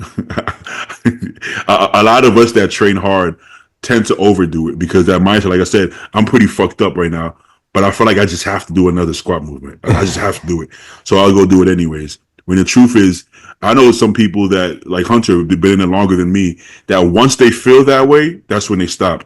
And they're growing like weeds, you know, Mhm. so it's working, you know. Same with like Dorian style. I remember trying that when I was like in my early 20s. I'm like, I don't believe Dorian did 4 or 5 working sets. It's impossible, you know, just because I couldn't do it at the time because I couldn't connect and generate that much intensity that 4 or 5 working sets for chest, I felt nothing. I'm like, I don't feel anything. Now, 5 working sets for chest, I feel pretty fucking good. Still might do 6, 7, 8. But honestly, if I stopped at 5, I'll probably grow just as good, honestly, if I'm being honest, you know, so Yeah, I'll do dude. that in prep though. In prep, once I'm like exhausted, trashed, I'll stop because then I'll just start digging a hole that I can't get out of. Mhm. So if I do, I don't care how much sets it is. If I do like extensions, hack squats, if I do 2 sets of hack squats and I'm drained, I'll skip the pendulum, go to extensions, call it a day at 6 working sets. That's it. Leg extensions, squats, leg extensions, and I'm like, fuck it, you know. And I kept my legs the longest this prep doing it that way, you know. And I had a knee injury, and I kept my legs longest that way. So that would be the time, you Mhm. know. So to answer the question, most people are probably doing around the volume that they need based off of their where they're at and their goals for the most part. Yeah, and unfortunately, like this is an impossible thing to teach by talking about it. Like you just have to do this for long enough to know where that line is for yourself, and it's going to be different for everybody. You got to see it. Yeah. I have a client that at the time he was like 17 maybe. And then he was telling me that he only does, I think, 3 working sets for hamstrings. Mhm. But his hamstrings are pretty good for his age. And I was like, I want to see it. So I trained a client at the same time he works out, and I was watching him. And the intensity he generated, I was okay with. I was like, yeah, you're good. Your hamstrings are already good, and you're training pretty fucking hard. I think. And at that age, they want to train more. So if he's feeling like that's enough, it's probably enough because at that age, most of my clients that are that young, they want to work out for 3 hours because they're so excited to work out. So if he's training hard enough that he can't do more than that, it's actually probably a good thing. You know, Yeah. so those guys. If you're 17 and you're crazy enough to say you want to be a bodybuilder, you're probably a little fucked up. That's not, well, for the right reasons. He's not in there in dark sport clothing, you know. He's there in he's there in like Salvation Army clothes, you know, Oh in a yeah, hoodie and dude. shit. Yeah, that's the guy that say that's the clients I want. I'll take those clients all day, you know. He Dude, sends me a check-in. honestly, one of my least favorite things with being with a clothing company is like I really like their clothes, but I don't get to wear my Goodwill shit anymore. And I still have those shirts, and I still really like them. You know, the Yeah, the yeah. $2 shirt that I got off the Walmart clearance rack, the old Those are the best. fucking Marvel Comics shirt that I got for like $3 from Goodwill. I love Those those, are those are and the I can't best, wear yeah. them. Those are the best. I mean, if you had to choose any brand that does give you that that goodwill feel would be gas. I don't know if that sounds fucked up, but Well, in a good way. I baggy, mean, it's baggy. Yeah. Yeah. well, because Yeah, if you their stuff is too high quality though. It's actually like well. that's true. That's true. But like, imagine if you throw on like some Gymshark, you're not gonna feel like going and squatting. You know. I don't even know what other brands are out there. I think dark sport is more for like the physique guys and stuff. I don't see bodybuilders wearing that. I mean, I'm I done guess ripping on them. Andrew's spun, huh? I'm done ripping on them. Played out. I would say it looks good on Andrew, but anything looks good on Andrew. Andrew can do what the fuck he wants to do. I don't care what the hell he wears in the gym, you know. But I think that's it. Unless you guys want to do another question, you got one I think we're good. Yeah, I mean, only if I could find a decent one. I got pee real quick. Oh yeah, do you think you got pee? You got bucket in that gym of yours? Not here. I'll be right back. Stu, you won a training question, diet question, or drug question? Well, we should really do a drug question, shouldn't we? Yeah, that's it. I mean, you know, I saw a comment that somebody was like, "You guys are scared to talk about drugs," or Beatty doesn't want to talk about drugs. I'm like, don't we talk about drugs every episode? We allude to them. Okay. I mean, I've kind of like shied away a little bit from talking about numbers so much. Yeah. But fuck it. I'm on 1750 test right now, and a grand. Phil Heath, that's Phil Heath number. What? I said Phil Heath. That's worked for him, right? So, well, it's funny you say that because I kind of tried not to ask, because I feel like when we first started, every question we answered was drug questions, and I kind of felt like it was maybe too much. Yeah, I'm sure people get tagged as that podcast where all you talk about is gear and just because like it seems like you're just trying to be edgy and stand out, right? 100%. We don't talk about, again, I know you all think that we're hiding something, but we all do the same thing, and it's boring to talk about. So we just don't. It's when do we ever talk about gear amongst ourselves? Honestly, it usually only comes up when somebody's like got an issue that they need to resolve. Like, I've got my digestion's fucked up, or like my something seems messed up, and you're like, okay, what are you taking? We try to parse it out and answer the question, right? But or like, maybe somebody's like mentions they've taken this before, and they're like, someone's like, oh, I've never done that before. We're like, what do you think? Yeah. Or like for me, like peaking with my issue, like I'll flatten out. Do you guys come off of test 2 weeks out? I leave it in. But we told you that's how we. But even doses, I didn't know how much test you were on. I probably could have assumed you were on around 1.5 grams ish, which is close. Always close. It's always close enough. If we could guess, we can guess and get it close enough, because like how far off are we going to be? Not that far off. I could guess your meals pretty close. I can guess your training pretty close, because it's not that crazy. You're not eating fucking giraffe. What else are you eating? You got chicken, you got beef, motherfucker. It's not not having fucking pork tenderloins or anything, All right. So let's do a drug question then. Yeah. We have to do one because you're here, Chase. That's right. Yeah. Let me see. Do you believe IGF LR3 works as well as, I think he's trying to say I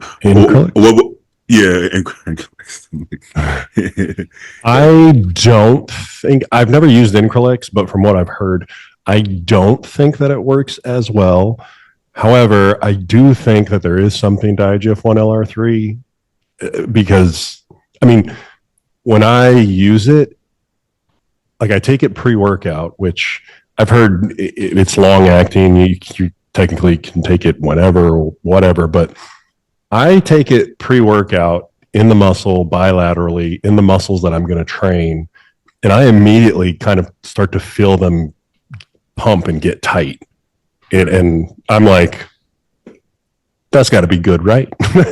So that's what I get from it. But from what I've heard, like I know Steve, Vigor Steve, has used Increlex, and he blew the fuck up from it. So it's like, I think there's definitely a difference between the two for sure. I feel like it's hard to say unless we've tried Increlex, which none of us have tried, you know. But we can go off what other people have told us, and everybody says, Compton has tried it.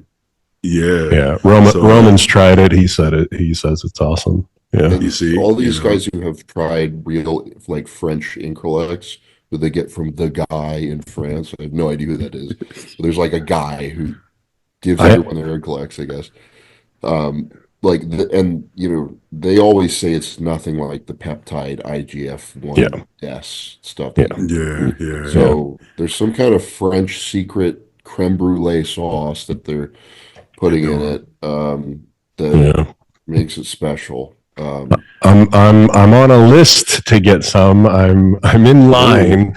I want to try it. So like I'm eventually, but I've been on that fucking list for, it's been like 3 months at this point. So like the dealer, the guy that gets it, says it's even hard for him to get to sell it. So it's like, it's a fucking wait. There's a guy I know that I'm positive there's nothing on this planet that he can't get. So I'm positive he can get it. I know the price is going to be outlandish, and I actually don't even want to ask him. I feel uncomfortable even asking him, but I'm sure he can get it. So if anybody wants to, no, I'm not even say that. If you guys want that contact, let me know. But I've never asked him, just because I don't think anybody should even spend that much money, you know. But Chase is doing well for himself. I'll test it out. I'll try it out. We'll see what's up. Report back, soldier. It might be the same guy that I know, but it might be. He was friends with Boston, but I mean, this guy's friends with everybody. There's a lot of friends with Boston, but whatever. I don't think many that had Increlex anyway. But do you think the IGF-LR3? I mean, when I take it, it works. I mean, I don't know what Increlex feels like, but I feel something. I feel pumps happening. I feel fullness going on. But do you think it's actually even IGF for most of or is something? What do you think it actually is in it? Well, I think it's that. I think because it's not. I mean, because isn't Increlex like bioidentical compared to the other stuff? Like, that's the thing. I don't know. I think it definitely is what it says it is. Our body just utilizes it different than it would Increlex. I was listening to a podcast. I want to say Kurt Havens. I want to say, yeah, probably. I think he said that a lot of the IGF is coming from China. Right. For sure. It all comes there. But he's like, the way it gets over here, it's going to lose quality just because they can't uphold the quality, bringing it to the country, because it's very sensitive. Right. This doesn't mean peptides. It's just some of them are even more fragile than others. Yeah. So you can't fuck around. Yeah. Which, shameless plug here, but. So, Biolab, one of the things I actually really like about them is, so most peptide companies in the States, they buy large quantities from Chinese factories, ship them over on a container, you know, for like 3 or 4 weeks in transit or whatever, and they have like a bunch that they can send to their customers, right? Yeah. The stuff that Biolab has is manufactured in Poland, and then they control everything like temperature-wise and all that stuff in their warehouse, and then they ship it to you, and it's in the US in like 5 days. So you're looking at like 4 weeks versus like 5 to 6 days, which is actually, depending on the product, potentially like a really big bonus. Yeah. And like they're compared to some peptide companies here, they are a little bit more expensive, but still very, very reasonable prices actually. Yeah, I think they're pretty reasonable. And I mean, so like if you have a bad experience with a peptide company, it might not be like, oh, the peptide just doesn't work. It might just be handling, Yeah, For That's a sure. big part of it. For it's sure. true. Yeah. Yeah. So that sounds believable. That is probably just real IGF that's just a little bit a little bit damaged, but I get great pumps, I get great fullness. I don't know what Incalex would do to my body, but I guess we'll find out from Chase.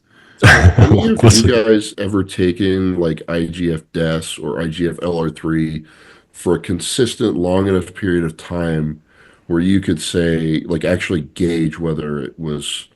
significant, like the amount of growth that you got out of it? I, No. I've only just started fooling around with it, so no. Yeah, so that's the thing is like I haven't. I've used it here and there. I noticed the same Mhm. stuff as you guys, but like, I can take 50 mgs of Anadrol and get a really good pump. Yeah, That isn't going to net me necessarily way more muscle right. once or Yeah. twice. But that's the thing is like I don't know if it's like actually going to be like building more muscle, but I don't think it can't hurt, Right, yeah. So that's a Anadrol can hurt. That's a good point. Yeah. that's Also, IGF is cheap enough to try it. John Reagan was a big believer in it. It would be like 200 mcg per day, and they would be just stay on it. And his guys got pretty big, whatever that calls for, I guess. There's a lot of So confounding variables there, like there always is, especially yeah, with John. a shit ton of food and whatever by any means necessary. By any means Shit ton of necessary. drugs. Yeah, yeah. It's the funny part is at the time I thought the cycle he gave me was pretty mild, just because I guess maybe I didn't understand. But in hindsight, at that age, it was probably more, but it wasn't crazy as well. I think he factors in some things like your genetics and how you respond to how much more. He actually a very smart person. I think he Yeah. gets a bad rap, but it makes sense though. Some of the things it kind of makes sense. It's just old school, but it kind of Yeah, makes I'm sense. not. I'm not trying to give him a bad rap or anything. No, John, no, from not you. everything Just in I've heard, general. was a really, really good dude. Really Re- good re- dude. Really good dude. Yeah. I just have also heard he got his guys take a lot of gear. And mind you, he didn't even charge us, bro. Like I paid him once Yeah, just because I felt like he was taking a lot of time, because he even came and took a look at me in person. I'm like, damn, that's a lot of time you're putting into me for not even getting paid. I think he was well off. I think he had all the money he needed. It's just something he wanted to do. I mean, he didn't ask for anything. Like I think he just loved it, which is dope. But yeah, he put some people on more drugs than others. I think he felt like the white guys needed more drugs, which he might have been right actually too. the first time I ever heard about him was, I think it was Trigili talking about him. This was like 6, 7 years ago now. Yeah, When Trigili had that first podcast with Don Cardone. I think yeah, it was like yeah, 2018 or something, and he was talking about a bunch of old stories from way back then. yeah, yeah. Uh, and he featured John Reagan featured heavily in a few of them. So That was actually a pretty good podcast. I'm not gonna lie. I did it like that was, man. podcast. It was very good. It was, yeah. John, guy told a story that he was super nice to. No, was it the opposite? I can't remember now. I think PJ told the story. They both told the story. I can't remember. He was really nice to one of them, and then mean to the other one. I can't remember who he did it for, but but I'm like, I can't imagine him being mean, bro. Like, he's the nicest guy ever. He's just blunt, but not mean. But I think he felt that he goes by a personality. I think he felt that whichever I could think it was PJ maybe needed more of a push, maybe because he was more out there. So he was acting accordingly, and whoever he was mean to, the other one was like kind of mad, like why he so nice to him? Why he get all the compliments? Why not me? But he was the nicest guy. He was also older when I met him because I'm younger than them. So he probably got a little softer throughout the years, but he was the nicest guy ever, and everything was over the phone, so you won't see any emails from him, which is smart. Yeah.